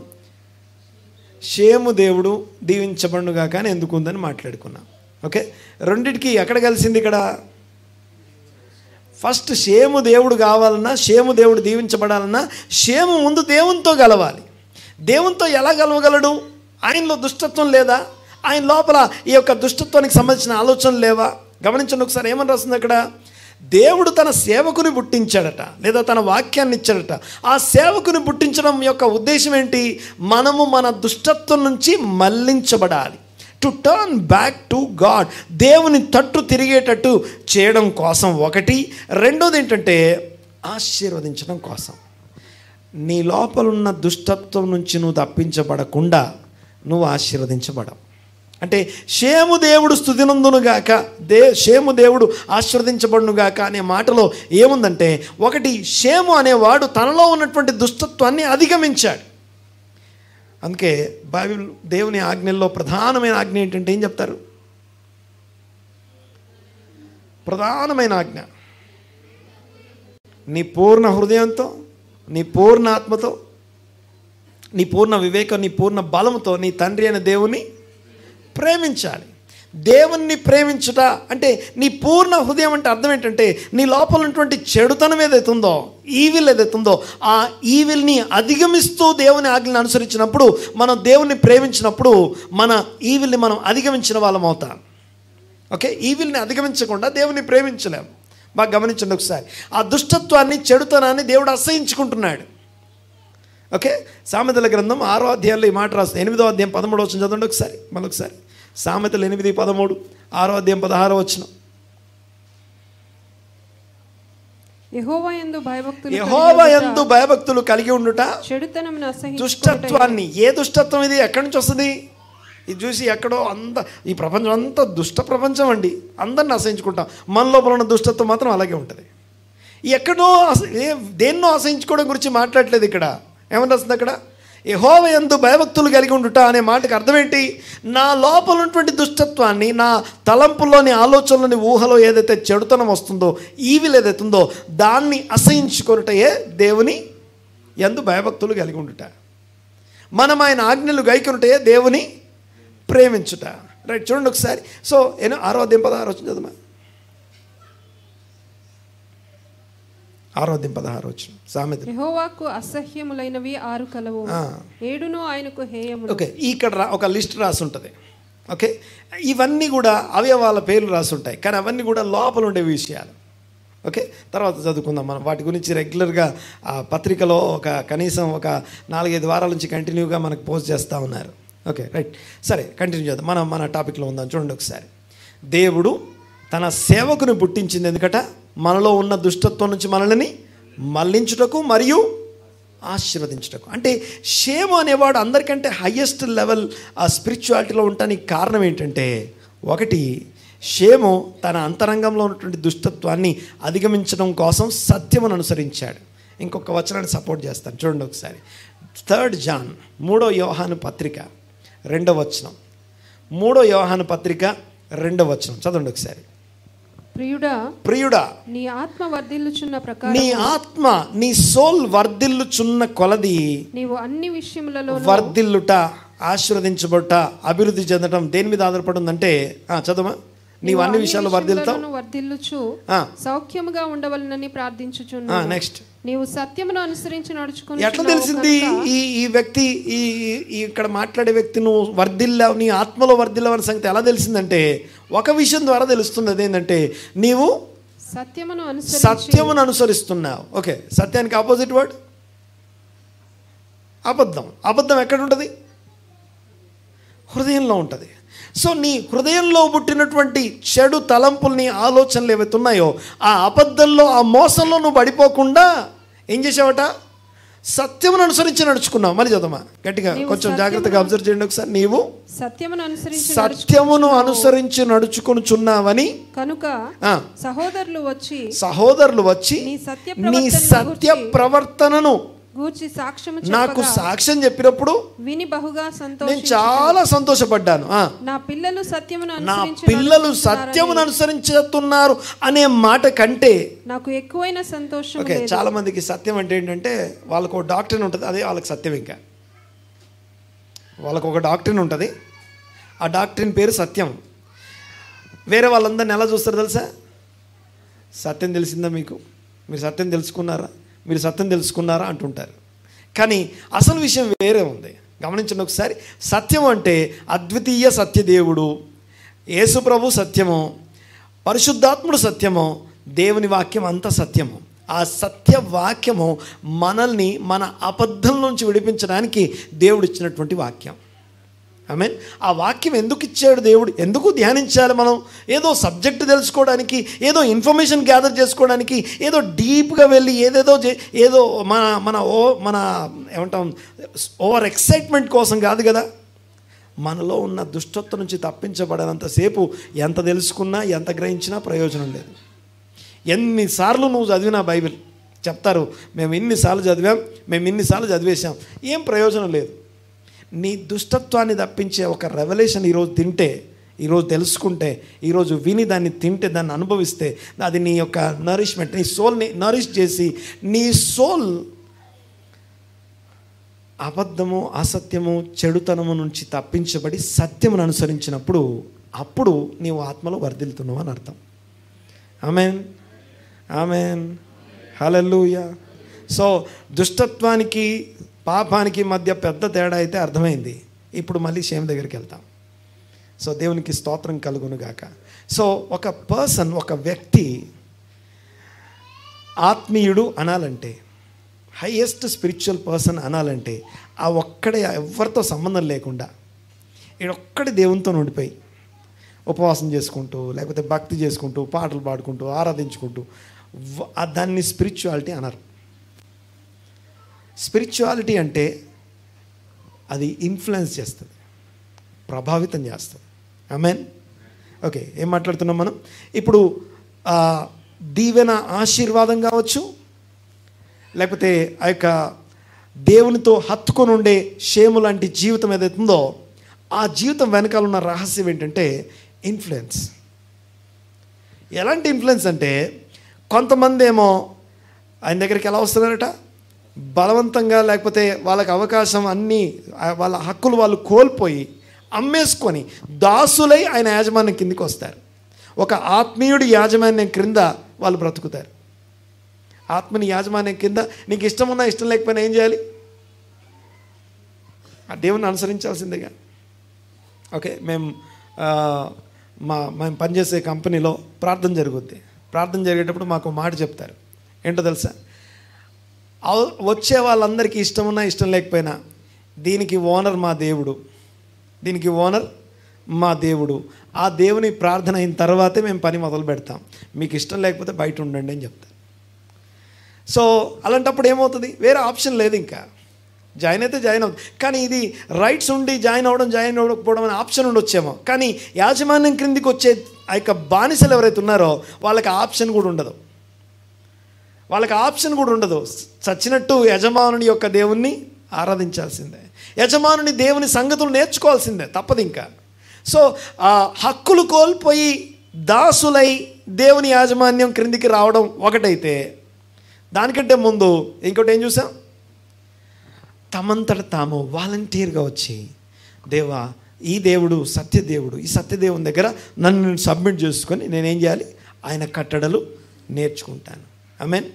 దేవునికి స్తోత్రం కలుగునుగాక. గమనించండి ఒకసారి. సో ఒకటి, ఇప్పుడు షేము దేవుడు అని ఎందుకు అనాలి? ఓకే, ఇప్పుడు నేను షేము దేవుడు నుంచి డైరెక్ట్ యేసు ప్రభువు దాకా తీసుకురావాలి. ఇప్పుడు మనం అదంతా కలిపితే తప్ప ఇప్పుడు ఇదంతా ధ్యానించిన దాని యొక్క అసలైనటువంటి ఇదేదో మనకు సంబంధం లేని విషయం, ఏమంటాం, పాత నిబంధన కొత్త నిబంధన అని సపరేట్ చేసేస్తాం. బాగా వినాలి ఒకసారి, చాలా జాగ్రత్తగా వినండి ఒకసారి. షేము దేవుడు అనే పదం ఎందుకు వచ్చిందంటే, షేము ఒక్కడే కాదు, షేము తన పిల్లలందరినీ యునైట్ చేయగలిగిన కెపాసిటీ తనలో ఉంది. ఓకే, షేము దేవుడు ఏమని రాస్తుంది? నోవాహు ఏమని దీవించాడు? షేము దేవుడు స్తుతింపబడునుగాక అని ఉంది కదా. ఇలాంటి దీవెన ఇంకొకరికి ఉంది. ఎవరికి తెలుసా? ఇలాంటి దీవెన ఇంకొకరికి ఉంది. నెక్స్ట్ అబ్రహాంకు ఉంది. అబ్రహాము మెల్కీసెదెకుకి దశంభాగం ఇచ్చినప్పుడు మెల్కీసెదెకు ఏమన్నాడంట తెలుసా? మెల్కీసెదెకు ఏమన్నాడు? అబ్రహాము తన శత్రువులను తన చేతికి అప్పగించి తనకి విజయం ఇచ్చిన అబ్రహాము దేవుడు స్తుతి నొందునుగాక అన్నాడు. అబ్రహాము దేవుడు అని దీవించింది ఎవరు? మెల్కీసెదెకు. ఇక్కడ ఒక సీక్రెట్ చెప్తాను, ఏనండి ఒకసారి. మీరు గూగుల్కి వెళ్ళి షేము మెల్కీసెదెకు ఇద్దరు ఒకటేనా అని అడగండి. ఎవరెవరు? షేము మెల్కీసెదెకు ఇద్దరు ఒకటేనా అని అడగండి. మల్టిపుల్ రిజల్ట్స్ వస్తాయి. But according to Jewish theology, Jewish doctrines ప్రకారం షేము మెల్కీసెదెక్ ఇద్దరు ఒకటే. సో షేము తన దీవెనని ఎవరికి ఇచ్చాడు? ఇప్పుడు అబ్రహాంకి పాస్ చేశాడు. ఎందుకు అబ్రహాంకి పాస్ చేశాడంటే ఈ అబ్రహాము తన నెక్స్ట్ తరాలందరినీ కూడా ఒకటిగా ఉంచగలడు. లెట్స్ సే దాన్ని ఇంకా కొంచెం మీకు అర్థం కావడానికి చెప్తాను. యాకోబు అని పిలుస్తాడు దేవుడు. ఎవరిని? కొంచెం గట్టిగా అనండి ఒకసారి, గట్టిగా. యాకోబు అంటే ఒక్కడే కదా, 1 పర్సన్ కదా. కానీ ఒక్కడి గురించి మాట్లాడట్లేదు. యాకోబుకి ఎంతమంది పిల్లలు? 12 మంది పిల్లలు. వాళ్ళ పిల్లలు ఉన్నారు. వాళ్ళందరూ కూడా వారి గోత్రముల లెక్క చొప్పున, వారి కుమారుల లెక్క, వారి కుటుంబం లెక్క చొప్పున దే ఆర్ ఆల్ యునైటెడ్. ఒకటి, యాకోబు దేవునితో యునైట్ అయి ఉన్నాడు. ఆ యాకోబు ఆ దేవునితో యునైట్ అయి ఉండడమే కాదు, కానీ తన యొక్క కుటుంబాలన్నింటినీ కూడా యునైటెడ్గా ఉంచగలిగిన స్పిరిచువల్ పొటెన్షియల్ కలిగి ఉన్నాడు. అలాంటి యాకోబుకి దేవుడు అవుతాడు. ఓకే, అంటే స్పిరిచువాలిటీ అంటే ఒక వ్యక్తి అందరి నుంచి వేరుగా ఉండి ప్రత్యేకంగా ఉండి నేను నా దేవుడు అనుకునేవాడు భక్తుడు కాదు. కానీ ఎవరు స్పిరిచువల్ పర్సన్, దేవుడు నేను ఎవరి దేవుడిని అని చెప్పుకుంటాడంటే ఎవరైతే సమస్త అందరినీ తనతో కలుపుకొని ఇదిగో రండి మనం దేవుణ్ణి ఆరాధిద్దామని చెప్పి అందరినీ యునైటెడ్గా ఒక తాటి మీదకి తీసుకొస్తాడో యూనిటీ అంటాం. ఆ యూనిటీ దగ్గరికి తీసుకొచ్చేవాడు ఎవరుతున్నారో వాళ్ళకి నేను దేవుణ్ణి అంటాడు. ఇప్పుడు యాకోబుకి దేవుడు వాక్యం ఇచ్చాడు అన్నప్పుడు యాకోబు అనే ఒక వ్యక్తికి ఇవ్వలేదు, అక్కడ ఉన్నటువంటి సర్వ జనాంగం, ఒక గొప్ప యాకోబు అనే ఒక ఫ్యామిలీ, యాకోబు అనే ఒక రాజ్యం, ఒక నేషన్ అంతా కూడా ఒక్క పర్సన్ లాగా నిలబడి ఉంది. యాకోబు అనే ఒక పర్సన్ లాగా నిలబడి ఉంది. నేను మాట్లాడేది అర్థమవుతుంది కదా.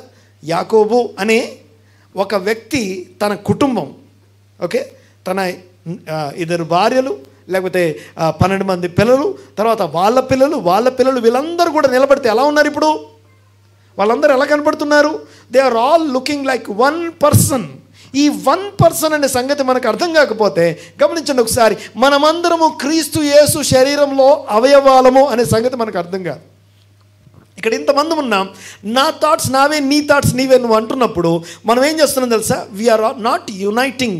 మనం సబ్మిట్ చేసుకోవట్లేదు ఒకటైతే, ఒక మిస్టేక్ మనం సబ్మిట్ చేసుకోకపోవడం ఒకటైతే, రెండోది ఏం చేస్తున్నాం అంటే దేవుణ్ణి సపరేట్ చేస్తున్నా. ఒక ఇద్దరు వేరైతే ఏమవుతుందో తెలుసా? ఇద్దరు దేవుణ్ణి విడదీస్తున్నాం. ఈవెన్ దేవుని రాజ్యాన్ని విడగొడుతున్నాం. దేవుని రాజ్యాన్ని సపరేట్ చేస్తున్నాం. అయితే దేవుని రాజ్యాన్ని యునైట్ చేసే అత్యున్నతమైనటువంటి సత్యము అనే రక్షణ ప్రణాళిక ఏదైతే ఉందో, ఓకే రైట్, చూడండి ఒకసారి. అంటే క్రీస్తు యేసు అను ఒక్క శరీరం. ఇప్పుడు దేవుడు ఒక రోజున ఆయన చూసినప్పుడు వధువు అనే ఒక పర్సన్ చూడాలి. ఏం చూడాలి?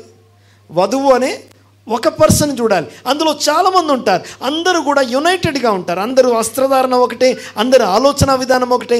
సో అల్టిమేట్లీ నా పాయింట్ ఏంటంటే స్పిరిచువల్ లీడర్షిప్ ఉంటుంది. ఆ లీడర్షిప్తో ఏకీభవించడం, దేవుని సత్యవాక్యంతో ఏకీభవించడం, ఈ దేవునితో యునైట్ అవ్వడం ఏదైతుందో ఇది దేవుని యొక్క అల్టిమేట్ ప్లాన్ లేకపోతే ప్రణాళిక. దేవునికి స్తోత్రం. యాకోబు అనండి ఒకసారి. యాకోబు అనే ఒక ఇండివిజువల్ పర్సన్. ఇప్పుడు అప్పుడప్పుడు మీరు బైబిల్ చదివేటప్పుడు యాకోబు దేవుడు, ఓకే, బిలాము దీవించేటప్పుడు ఏమంటాడంటే యాకోబు నీ గుడారములు ఎంత రమ్యములు అంటాడు.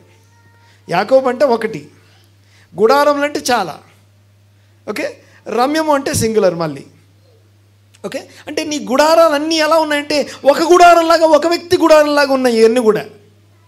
యాకోబు నువ్వు ఒక వ్యక్తిలా కనపడుతున్నావు. ఆ ఒక వ్యక్తిలా కనపడటమే నీ దీవెన. ఓకే, సో అందుకని ఏమంటాం అంటే సహోదరులు ఐక్యత కలిగి నివసించుట ఎంత మేలు, ఎంత మనోహరము. ఆ తర్వాత ఏమన్నా అక్కడ శాశ్వత జీవమును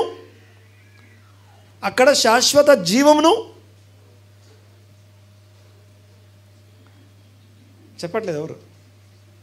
ఏమో పాస్టర్ గారు లాస్ట్ మాట, ఆజ్ఞాపించబడిన ఆశీర్వాదం అక్కడ ఉంటుంది. ఏముంటుందట? అక్కడ శాశ్వత జీవమును అనగా నిత్య జీవం అని అర్థం. నిత్య జీవం ఎక్కడ ఉంటుందంటే సహోదరులు అంటే నాట్ ఏమంటాం విశ్వాస సహోదరులు కాదు, పాస్టర్ సహోదరులు కాదు. సహోదరులు అంటే సిబ్లింగ్స్ అని అర్థం. సహోదరులు అంటే ఏమంటాం తెలుగులో? తోబుట్టువులు అని అర్థం. అది ట్రాన్స్లేట్ చేస్తే ఏమని రాయాలి తెలుసా? సహోదరుల ఐక్యత, తోబుట్టువులు ఐక్యత కలిగి నివసించుట, కలిగి ఉండుట కాదు, ఐక్యత కలిగి ఉండుట, కలిగి నివసించుట ఎంత మేలు. అక్కడ శాశ్వత జీవము, ఆజ్ఞాపించబడిన ఆశీర్వాదం. అనండి ఒకసారి, ఆజ్ఞాపించబడిన ఆశీర్వాదాలకి దేవుడు కమాండ్ చేస్తారట. ఇప్పుడు గైడెడ్ మిజైల్స్ అంటాం చూసారా, దాన్ని ప్రోగ్రామ్ చేసి గైడ్ చేస్తే ఎక్కడ పడాలో అక్కడ పడుతుంది కదా.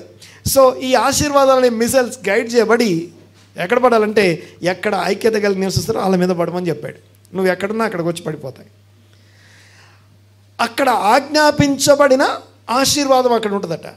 దేవునికి స్తోత్రం. చూడండి ఒకసారి. అయితే ఈ యాకోబు అని సింగులర్గా మాట్లాడేటప్పుడు దేవుడు యాకోబునకు తన వాక్యం ఇచ్చాడంటే ఇండివిజువల్ పర్సన్కి ఇవ్వట్లేదు. ఈ వాక్యాన్ని, స్వాస్థ్యాన్ని దేవుడు ఇండివిజువల్ పర్సన్కి ఇవ్వలేదు, టోటల్ ఫ్యామిలీ నేషన్కి ఇస్తున్నాడు. ఒక దేశం అంతటిని కూర్చోబెట్టి ఒక్క దేశం అంతా కూడా ఒక వ్యక్తిలాగా ఉందట. ఇండివిజువల్ ఎంటిటీస్ లాగా కాదు, వాళ్ళందరూ కూడా వన్ ఎంటిటీ లాగా కనబడుతున్నారు. ఆ దేశ ప్రజలందరూ కూడా, అక్కడ ఉన్నటువంటి కూర్చున్న వాళ్ళందరూ కూడా ఒక పర్సన్ లాగా కనబడుతున్నారు, యాకోబులాగా కనబడుతున్నారు. ఆ ఒక్కడై ఉంటే దేవుడు ఆ యాకోబు నేను నీకు దేవుణ్ణి అని చెప్తాడు. ఈ యాకోబు దేవుణ్ణి అబ్రహాము దేవుడను, ఇస్సాకు దేవుడను, యాకోబు దేవుడను అని చెప్పుకున్నటకు ఆయన సిగ్గుపడట్లేదు. నేను సిగ్గుపడను, ఎందుకంటే ఎస్. అయితే ఆ ఒక్కటైనటువంటి పర్సన్స్ ఏం చేస్తారంటే వాళ్ళ గుడారాల్లో ఒకటి, ఓకే, ఈ షేము అనేవాడు ఏం చేస్తున్నాడు, ఒకటి దేవునితో ఒకటై. ఎలా ఒకటై ఉంటాడు? తన లోపల ఉన్నటువంటి దుష్టత్వం నుంచి మరలు కొల్పబడ్డాడు. ఐ మీన్ దుష్టత్వం నుంచి తప్పించబడ్డాడు, దుష్టత్వం నుంచి మరలు కొల్పబడ్డాడు. అనగా దాని నుంచి టర్న్ అవే, దాని నుంచి తిరిగి దేవుని తట్టు తిరిగాడు. ఒకటి తనంతట తన చాయిస్ వల్ల తిరిగాడు. It is our own choice. దుష్టత్వాన్ని అనుసరిస్తామా? ఖాళీగా దుష్టత్వాన్ని అనుసరిస్తామా? లేకపోతే దేవుని యొక్క వాక్య విత్తనాన్ని, సత్యవాక్య విత్తనాన్ని లోపల తీసుకొని సత్యంను అనుసరిస్తూ లోపల ఆత్మ వర్ధిల్లుతూ అన్ని విషయాల్లో వర్ధిల్లుతామా? అది మన చాయిస్, అది మన చాయిస్ అది. అందుకనే కీర్తన, మొదటి కీర్తన ఏమన్నా రాస్తుంది? దుష్టుల ఆలోచన చొప్పున నడవక, పాపుల మార్గమున నిలవక. రెండు వేరు వేరు అయిపోయాయి. ఓకే, సో దుష్టుల ఆలోచన చొప్పున నడవక. మనం క్వశ్చన్ ఏంటి? దుష్టత్వానికి పాపానికి మధ్య తేడా ఏంటి మాట్లాడుకుంటున్నాం. చూడండి ఒకసారి. సో దుష్టత్వం అనేది లోపల ఉంది. ఆ లోపల నుంచి మరలు కొల్పడం కొరకు ఆజ్ఞలు ఉన్నాయి. ఆజ్ఞ అతిక్రమిస్తే పాపం అవుతుంది. మార్క్ మిస్ అయ్యాం మనం. కొట్టాల్సిన చోట కొట్టకుండా దానికి కొంచెం ఇటు అటు పడితే మనం పాపం చేసిన వాళ్ళం అవుతాం. సో మిస్సింగ్ ద మార్క్ అనేది మెయిన్ పాపమును, ఆజ్ఞను అతిక్రమించడం కోసం కాదు కానీ, ఆజ్ఞలు ఇవ్వబడింది ఆజ్ఞ అతిక్రమించడం, అనుసరించడం కోసం కాదు కానీ, ఆజ్ఞలు దుష్టత్వం తొలగించడానికి ఇవ్వబడ్డాయి. హల్లెలూయా. సో చాలా చాలా స్పిరిచువల్ పర్సన్స్ మనం చూస్తాం. Most dedicated and committed spiritual persons మనం చూస్తాం. వాళ్ళు చాలా దేవుని విషయంలో కమిటెడ్గా ఉంటారు, చాలా కమిటెడ్గా వాళ్ళ పని వాళ్ళు చేస్తారు. కానీ ఆ యొక్క అసలైనటువంటి హోల్ కాన్సెప్ట్ ఉంది కదా, యునైట్ చేసే విషయంలో, యునైట్ అయి ఉండే విషయంలో, సబ్మిట్ చేసుకోవాల్సిన విషయాలు, వీటిలలో మాత్రం చాలా జీరో. సో వాళ్ళు స్పిరిచువల్గా మనం కౌంట్ చేయలేము. అంతేకాదు దేవుడు, నేను వాళ్ళ దేవుడు అని చెప్పుకోడు. ఓకే, నేను మాట్లాడితే అర్థమవుతుంది కదా. సో యూనిటీ ఒకటి, సబ్మిషన్. నంబర్ 1, మన దుష్టత్వం దాటి దేవుని వాక్యాన్ని అనుసరించి లోపల వర్ధిల్లాలి. ఆ వాక్యం నేర్పించబడుతుంది. ఎక్కడ? గుడారాల్లో నేర్పించబడుతుంది. షేము గుడారాల్లో అది బోధించబడుతూ ఇప్పటికి కూడా ఆ షేము గుడారాల నుంచే మనం నేర్చుకుంటున్నాం. ఆమేన్. దేవునికి స్తోత్రం కలుగును గాక. చూడండి ఒకసారి. ఆ షేము యొక్క దీవెనని పాస్ చేస్తూ ఎవరికి ఇచ్చాడంటే అబ్రహాంకి ఇచ్చాడు. అబ్రహామా, ఇంకా నువ్వు దీన్ని మొయ్యి అన్నాడు. సో అక్కడి నుంచి ప్లాన్ సి. ఓకే, చూడండి ఒకసారి. Plan A, plan B, plan C. Okay, plan A ఏంటంటే ఆదికాండంలోని ఫస్ట్ పోర్షన్. ప్లాన్ ఏలో దేవుడు అన్నిట్లో ఇన్వాల్వ్ అవుతాడు. కయ్యను పాపం చేశాడా? అర్పణ అర్పించాడా? ఆ యొక్క అర్పణను అర్పించి ఏదైతే అంగీకరించబడిన అర్పణ అర్పించాడు కదా, ఆ అంగీకరించబడిన అర్పణ అర్పించడం అనేది ఎలాంటి విషయం అంటే, దాంట్లో మీరు గమనిస్తే మనకు ఒక విషయం తెలుస్తుంది. అందులో ఏంటంటే, సత్క్రియ చేయని ఎడల, అంటే ఏదో చేయాల్సిన సత్క్రియ మిస్ అయిపోయాడు. సత్క్రియ అంటే ఆజ్ఞ అనుసరించడం అని అర్థం. సత్క్రియ, సత్యక్రియ, లేకపోతే సత్క్రియ చేయని ఎడల నీవు సత్క్రియ చేసిన ఎడల తలెత్తుకుంటావు కదా అంటాడు. సో చేయలేదు కాబట్టి తలదించుకున్నాడు. సో కయీను ఫెయిల్ అవ్వగానే దేవుడు ఏం చేశాడు? వెంటనే ఇన్వాల్వ్ అయ్యి వచ్చి మాట్లాడాడుగా. మనకు కూడా అనిపిస్తుంది, నేను తప్పు చేయగానే దేవుడు వచ్చి వెంటనే నా చెవిలో మాట్లాడితే ఎంత బాగుండని. ఇది ప్లాన్ ఏ. ఏమైంది మరి? ఏమైనా అయిందా? సో ప్లాన్ ఏ ఏమైందంటే జలప్రలయం దాకా తీసుకొచ్చింది. సో ప్లాన్ ఏ అంటే దేవుడు ఇన్వాల్వ్ అవ్వడం అనేది అంటే దేవుడు ఇన్వాల్వ్ అవడాన్ని తప్పుపట్టడం నా ఉద్దేశం కాదు, కానీ ఆ దేవుని యొక్క అల్టిమేట్ ప్లాన్ని, ఓకే, బైబిల్లో ఒక రూల్ ఏంటంటే what ever is mentioned in the last, is the first thought. Okay, మనం ఆఖరిలో ఏదైతే చెప్తామో అదే ఫస్ట్ ఆలోచన. ఇప్పుడు దేవుడు సృష్టిని చేస్తున్నప్పుడు ఆఖరిలో దేవుడు తన పోలిక చొప్పున తన స్వరూపమందు మనిషిని సృష్టించాడు. ఆ సృష్టించడం అనేది యాక్చువల్గా ఇది ఆఖరిలో చేయబడింది కదా, కానీ ఆఖరిలో చేయబడ్డంత మాత్రాన అది ఆఖరిది కాదు, అసలు థాటే అదట, ఫస్ట్ థాటే అది. కాబట్టి స్టెప్ 1 2 3 చేసుకుంటూ వెళ్తే లాస్ట్కి వెళ్తే అది వచ్చింది. అలాగే ఆఖరి థాట్ ఏదైతుందో, ఆఖరి విషయం ఏదైతుందో అది ఫస్ట్ థాట్ అనమాట. సో చివరిలో ఉండేది మొదటిదనమాట, ప్రధానమైనదనమాట.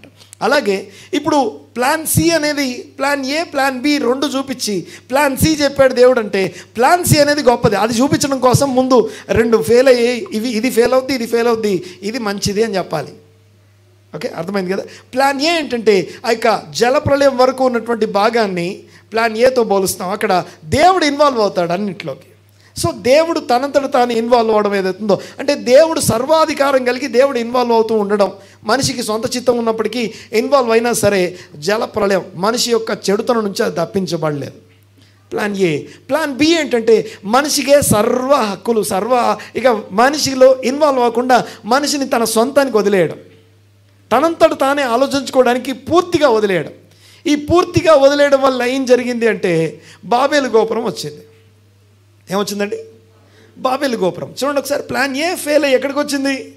జలప్రలయం. ప్లాన్ బి ఫెయిల్ అయితే ఎక్కడికి వచ్చింది? బాబేలు గోపురంలో ఏం నష్టం జరిగింది? తారుమారు అంటే డిస్యూనిటీ, అంటే అందరిని స్కాటర్ చేశారు. దేవుడు చెదురుగా పడేశాడట. చాలామంది అడుగుతారు ఇది ఎలా అర్థం చేసుకోవాలని. సింపుల్గా ఒక మాట చెప్పేసి మనము క్లోజ్ చేసుకుందాం. చూడండి ఒకసారి, ఈ యొక్క స్కాటరింగ్ అనగా భాషలు తారుమారు అంటే ఏంటి అనే దాని గురించి చెప్తాను. సో జలప్రలయం అనేది ఒక నాశనం తీసుకొస్తే ఈ డిస్యూనిటీ లేకపోతే యూనిటీ అనే దాన్ని మనుషుల నుంచి తీసేయడం కూడా అదొక ఏమంటామంటే అదొక నాశనం. అది కూడా ఓకే, మొత్తం చెదురు. అంతకుముందు ఎలా ఉండదంట? ఒక్క భాష ఒక్క పలుకు ఉండేదట. అంటే ఒక్క భాష ఏంటంటే ఒక్క పలుకు ఏంటంటే దాని ఇంటర్ప్రిటేషన్ ఏంటంటే నేను అందరం ఒకే భాష మాట్లాడతాం. ఇక్కడ అందరం మాట్లాడేదే ఒకే భాష అయినా కూడా ఓకే, అప్పటికి తేడా చెప్తాను నేను ఒకసారి. ఏది తారుమారుకి ముందు, తారుమారు తరువాత. అప్పుడు ఎలా ఉండదంటే ఒక్క భాష ఒక్క పలుకు అనే మాటకి అర్థం ఏంటంటే వన్ అకార్డెన్స్. అంటే ఒక పని చేద్దాం అనుకుంటున్నాం, నేను వచ్చి చెప్పడానికి నోరు తెరవక ముందే కూర్చున్న వాళ్ళందరికీ అర్థమైపోద్ది. అంత యూనిటీ ఉండేదట అప్పుడు. ఇంకా ఎవరు ఏం చెప్పకముందే, నేను లోపల ఏమనుకుంటున్నానో అవతల నుంచి కూడా అదే వచ్చేది బయటికి. అంత యూనిటీ ఉండేది. సో ఇప్పుడు ఏమైందంటే అందరూ ఒక భాష మాట్లాడినా, నేను చెప్పాలనుకున్నది ఒకటి చెప్పినా, అవతలకి అర్థమయ్యేది మాత్రం వాళ్ళు అర్థం చేసుకునేది ఏదో అర్థం చేసుకుంటారు. They understand what they wanted to understand. మనం అర్థం చేసుకోవాలనుకున్నది అంతేకాదు, మాకు నచ్చింది మేము వింటాం, మాకు అవసరం అనుకున్న మాకు ఇష్టమైంది మేము వింటాం, అన్నీ వినం మేము, మాకు నచ్చిందే మేము తీసుకుంటాం. సో దీన్ని ఏమంటాం? డిస్యూనిటీ అంటాం. సో యూనిటీ తీసేయడానికి గురించి ఒక స్టోరీ మీకు జ్ఞాపకం చేస్తాను. ఒక ప్రొఫెసర్ మామూలుగా తన స్టూడెంట్స్కి టెస్ట్ పెడతా ఉంటాడు. చాలా టఫ్ టెస్ట్ ఉంటుంది. ఆ టెస్ట్ పెట్టేటప్పుడు చాలామంది చదివి సిక్ అయిపోతూ ఉంటారు, రాలేకపోతుంటారు. వాళ్ళు ఏం చేస్తారంటే ఆ రోజు మిస్ అవుతారు, ఏదో ఒక కారణం చేత మిస్ అయితే. ఆయనకు ఒక పాలసీ ఉంది. ఈ ప్రొఫెసర్కి ఒక పాలసీ ఏంటంటే, ఆ పాలసీ ప్రకారం ఏంటంటే ఎవరైతే ఆ రోజు టెస్ట్ మిస్ అయిపోయారో వాళ్ళకి నెక్స్ట్ డే సేమ్ టెస్ట్ పెడతాడు. నెక్స్ట్ డే, ఇది ఆయన పాలసీ, దాంట్లో ఏం మార్పు లేదు. So next day same paper.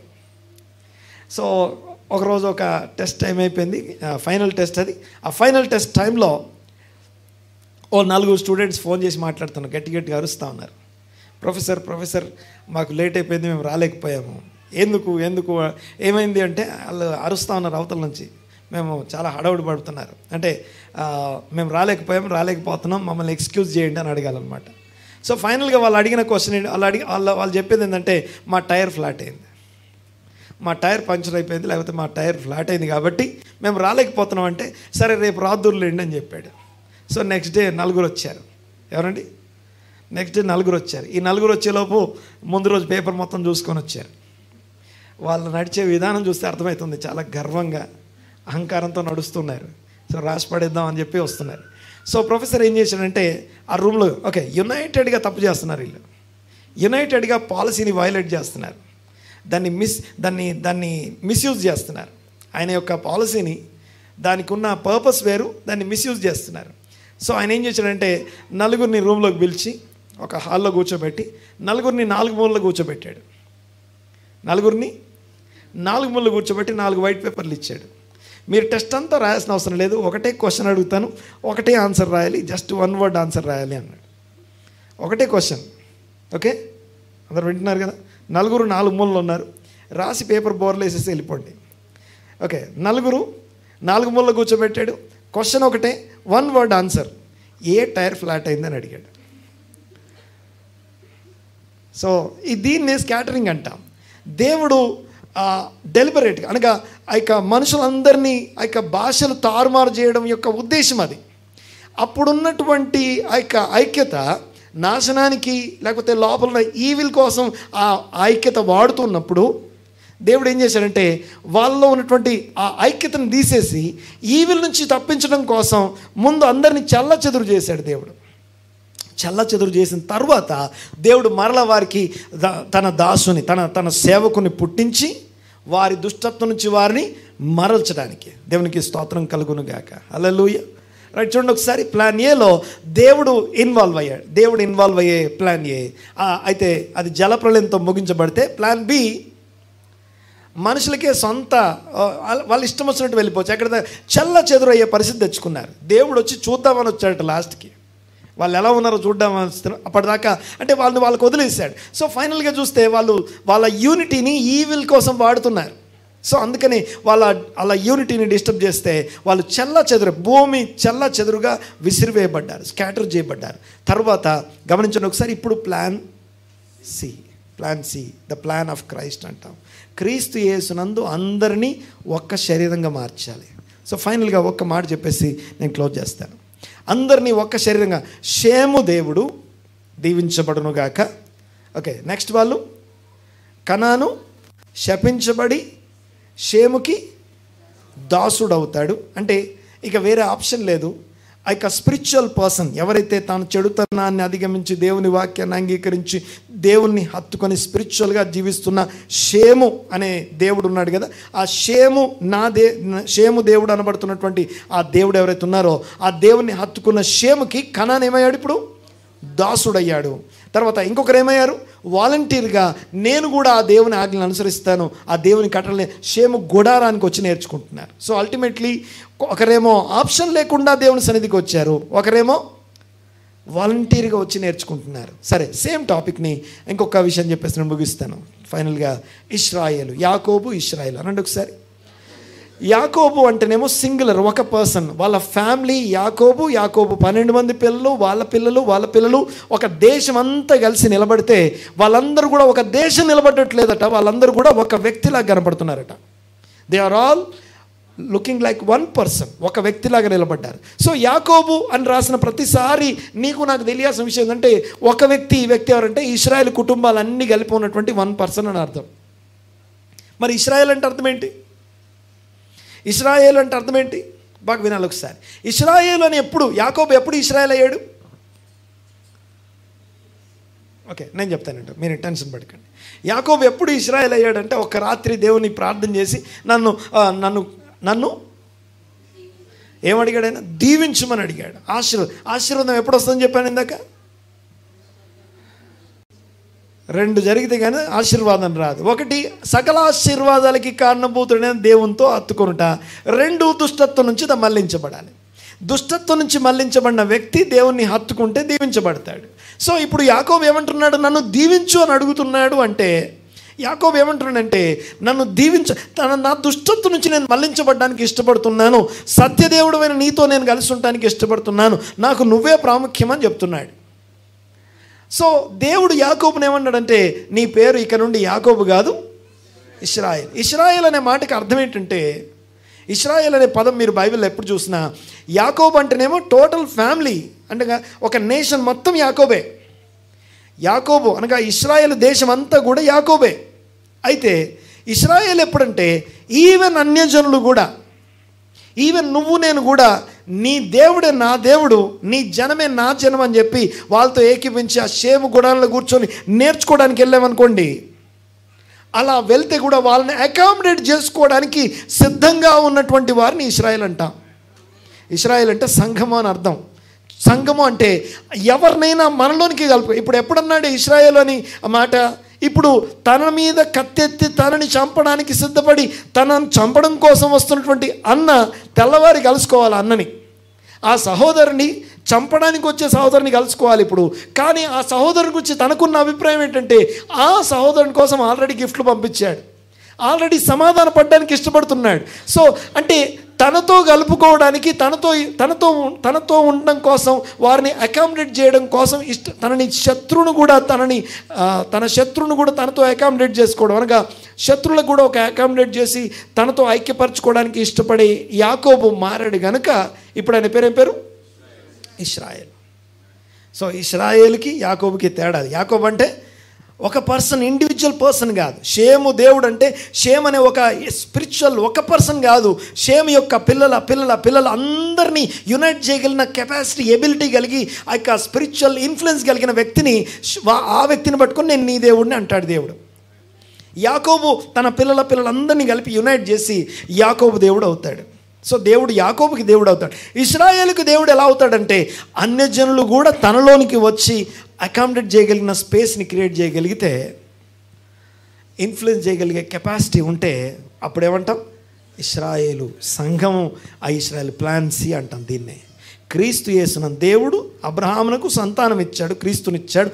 ఆ క్రీస్తులో సకల జాతి వంశాలని, సకల నేషాలని తనతో అంటుగట్టాలి. అబ్రహాం అనే కుటుంబంతో ఆలివ్ పరిశుద్ధమైనటువంటి చెట్టులోనికి అంటుగట్టబడి దీవించబడుట. సకల జాతి, సకల వంశములు నీ సంతానమునందు దీవించబడతారు. ఇది అబ్రహాంకి దేవుడు ఇచ్చిన దీవెన. That is plan C. అందులో ఉన్నాం మనం. లేచినప్పుడు అందరం కలిసి. సో ఈ ప్లాన్లో ఇప్పుడు మనం ఎక్కడున్నాం? బలవంతంగా మన హక్కులన్నీ కోల్పోయి దాసులమై ఉండి దేవా అని చెప్పి దేవుని కట్టడలు నేర్చుకుందామా? వాలంటీర్గా దేవా నీ కట్టడలు నేర్చుకొని నీ మార్గంలో నడుస్తానని చెప్పి ఆయన మార్గంలో కొనసాగుదామా? తలలు వంచి కళ్ళు మూసుకొని ప్రార్థనాపూర్వకంగా మనము ప్రభు శరీరం ప్రభు రక్తంలోనికి ప్రవేశిద్దాం. తలలు వంచి కళ్ళు మూసుకుందాం, ప్రార్థన చేద్దాం. మా పరమ తండ్రి, మా దేవ, మీకే వందనాలు, స్తుతులు, స్తోత్రం నాయన. ఈ ఉదయకాలం మాతో మాట్లాడిన ప్రతి మాటను బట్టి మీకు వందనాలు, స్తోత్రం నాయన. మీకు అందరం ప్రార్థన చేద్దాం. అందరం ప్రార్థనలో ఉందాం. Thank you lord. నా దుష్టత్వం నుంచి నేను మరలించబట్టుకు కృప దయచేయండి. సత్యవాక్యమును నాకు అనుగ్రహించినందుకు మీకు వందనాలు. సత్యవాక్య ఉపదేశాన్ని, సంపూర్ణమైన సువార్త ఉపదేశాన్ని మాకు బయలుపరిచినందుకు మీకు వందనాలయ్యా. ఇదిగో ఈ భాగ్యం అనేకులకు లేదు. ఇదిగో అనేకులకు లేని ఈ భాగ్యం మీ కృపను బట్టి, మీ చిత్తమును బట్టి మాకు అనుగ్రహించినందుకు మీకు వందనాలు, స్తుతులు, స్తోత్రం చెల్లిస్తున్నాం. ఈ సమయంలో ప్రార్థన చేస్తున్నాం నాయన. మీ కృప మా ఎడల విస్తరింపజేసినందుకు మీకు వందనాలు. అనేకులను యునైట్ చేయగలిగే సామర్థ్యం మాకు అనుగ్రహించండి. ఇదిగో మా రక్త సంబంధికులను, బంధుమిత్రులను యునైట్ చేయగలిగిన సామర్థ్యం మాకు దయచేయండి. ఇదిగో మేము మా దుష్టత్వం నుంచి విడిచి దేవా నీ తట్టు తిరిగి నిందారహితమైన జీవితం మాకు అనుగ్రహించమని ప్రార్థన చేస్తున్నాం. నిందారహితమైన జీవితం మాకు అనుగ్రహించమని వేడుకుంటున్నాం తండ్రి. స్తోత్రం, స్తోత్రం, స్తోత్రం నాయన. మీకు వందనాలు. మీ యొక్క అద్భుత ఆశ్చర్య కార్యాలను బట్టి మీకు వందనాలు. Thank you lord. వందనాలు, వందనాలు. ఒక 2 నిమిషాలు మౌనంగా ఉండకుండా అందరం నోరు తెరిచి ఒక్కసారి దేవునికి స్తోత్రం చెల్లిద్దాం. కళ్ళు మూసుకుందాం, 2 చేతులు పైకెత్తుదాం. హల్లెలూయా దేవా, మీకు వందనాలు, వందనాలు, స్తోత్రం, స్తోత్రం నాయన. Thank you lord. ఈరోజు నాతో మాట్లాడినందుకు మీకు వందనాలు. మీ స్వరమును మాకు వినిపింపజేసినందుకు మీకు వందనాలు చెల్లిస్తున్నాం. మీ సన్నిధిని బట్టి మీకే కృతజ్ఞతలు, స్తుతులు, స్తోత్రము స్తోత్రము స్తోత్రం నాయన. చెప్పబడిన మాటలు ఏవి వ్యర్థపరచబడకుండా మా హృదయాల్లో స్థిరపరచండి. ఇంకా ధ్యానించబట్టుకు కృప దయచేయండి ప్రభువా. ఇదిగో మీకు వందనాలు, స్తోత్రం చెల్లిస్తున్నాం. ఎవరు మీ హృదయానుసారులో, ఎవరు మీ ఇల్లంతట్లో నమ్మకమైన వారు, ఎవరు మీ దృష్టికి ఇష్టలో, ఇదిగో మీకు వందనాలు, స్తోత్రం నాయన. ఎవరు యెషూరునని పిలువబడుతున్నారు, ఇదిగో ఎవరిని యాకోబుని ఇశ్రాయేల్ అని పిలిచారు, దేవా మీకు వందనాలు, స్తోత్రం నాయన. ఇదిగో ఎవరిని పట్టుకొని నేను వారి దేవుడిని చెప్తున్నారు, ఇదిగో ఈ రోజు నాది అర్థం చేసుకోవడానికి కృప దయచేయండి ప్రభా. ఇదిగో హత్తుకోవడానికి కృప దయచేయండి. మీ సన్నిధిలో నిందారహితంగా నిర్దోషంగా జీవించడానికి కృప దయచేయండి ప్రభా. ఇదిగో స్తోత్రం చెల్లిస్తున్నాం. సత్యవాక్యాన్ని చేత పట్టుకొని, జీవవాక్యాన్ని చేత పట్టుకొని, ఇదిగో మేము ఆకాశ నక్షత్రాల జ్యోతుల వల్ల ఉండటానికి కృప దయచేయండి. అనేకులను దుష్టత్వం నుంచి తప్పించేవారుగా ఉండటానికి సహాయం దయచేయండి ప్రభా. మేము తప్పించబడ్డం మాత్రమే కాదు, మనల్ని కొల్పే ఆ కృప మాకు అనుగ్రహించండి ప్రభా. మీకు వందనాలు, స్తోత్రం చెల్లిస్తున్నాం. కేవలం మీరే మహిమ పొందండి దేవా. స్తోత్రం స్తోత్రము స్తోత్రం నాయన. ఇదిగో స్తోత్రం చెల్లిస్తున్నాం. మా ఇరుగు పొరుగు వారు, మా బంధుమిత్రులు, మా రక్త సంబంధికులు అనేకులు ఈ యొక్క వాక్యం తెలియక, ఈ యొక్క వాక్యం ఈ వాక్యం యొక్క ఇదిగో భావం అర్థం కాక, ఇదిగో నాయన ప్రభా ఇబ్బందులు పడుతున్నారు. వారందరినీ నాయన ప్రభా మీ యొక్క వాక్యంలో నడిపించడానికి కృప దయచేయండి ప్రభా. స్తోత్రం చెల్లిస్తున్నాను ఆయన. మీకే వందనాలు. మీ కార్యంలో మా ఎడల విస్తరింపజేయమని వేడుకుంటూ స్తోత్రం నాయన. మీకు వందనాలు. ఎవరెవరు ఈ సమయంలో మీ వాక్యంకు ఇదిగో స్పందించారు, ఇదిగో హృదయంలో మీ వాక్యానికి స్థానం ఇచ్చారు, వారి కోసం నేను ప్రత్యేకంగా ప్రార్థన చేస్తున్నాను. ప్రియుడా, నీవు సత్యమును గ్రహించినందుకు, సత్యమును అనుసరించినందుకు, ఇదిగో సత్యమును అనుసరించి నీ ఆత్మ వర్ధిల్లేటట్టు జీవించినందుకు మీ దేవా మీకు వందనాలు. వర్ధింపలు చేసినందుకు మీకు వందనాలు. ఇదిగో అన్ని విషయాల్లో వర్ధిల్లినట్లుగా మీ కృప వారి ఎడల విస్తరింపజేయబడునుగాక. నడినెత్తి నుంచి అరికాలు వరకు సంపూర్ణమైన స్వస్థత మీ బిడ్డలకు ఇప్పుడే కలుగునుగాక. స్వస్థతలు కలుగునుగాక దేవా మీకు వందనాలు. ప్రతి రోగము, ప్రతి బాధ, ఇదిగో ఈ దినమున ఇదిగో వాక్యం వింటున్నప్పుడు, వాక్యం వెల్లడవుతున్నప్పుడే ఇదిగో వెలుగు కలుగును. జీవపు వెలుగులోనికి ఎవరెవరు వచ్చారు ఈ రోజున విన్న వాక్యాన్ని బట్టి, ఇదిగో స్వస్థతలు ఇక్కడ కలుగునుగాక. వాక్యమును స్థిరపరిచే సూచక క్రియలు, అద్భుతాలు, మహత్కార్యాలు మీ బిడ్డలను వెంబడించునుగాక. మీ కార్యములు ఒక్కొక్కరి ఎడలా విస్తరింపజేయమని దేవా మీకు వందనాలు. దేవా స్తోత్రనైనా. ఇదిగో ప్రతి విధమైనటువంటి ఇదిగో సందేహాలు నా ప్రభా, ప్రతి విధమైనటువంటి ఇదిగో సంశయాలతో ఇక్కడ ఉన్నారు, ఇదిగో కన్ఫ్యూజన్తో ఇక్కడ ఉన్నారు, వారి కోసం నేను ప్రార్థన చేస్తున్నాను. ఇదిగో వారి హృదయాలని మీ యొక్క అద్భుతమైన సమాధానపు ఆత్మచేత నింపండి ప్రభువా. మీ యొక్క అద్భుతమైన ఆత్మచేత, ఆత్మాభిషేకం చేత నింపమని వేడుకుంటూ మీ యొక్క కార్యములు వారి ఎడల విస్తరింపచేయమని, అద్భుతాలు, ఆశ్చర్య కార్యాలు, మహత్కార్యాలు, సూచక్రియలు జరిగించమని స్తుతించి ఆరాధించి మీ నామాన్ని గొప్ప చేస్తూ క్రీస్తు గొప్ప నామమున ఏకీపించిన ప్రతి ఒక్కరిని మీ హస్తాలకు అప్పగిస్తూ ఈ ప్రార్థన అడిగి బ్రతిమాలి స్తుతించి ఈ ప్రార్థన అడిగి వేడుకొంచున్నాము తండ్రి. ఆమె.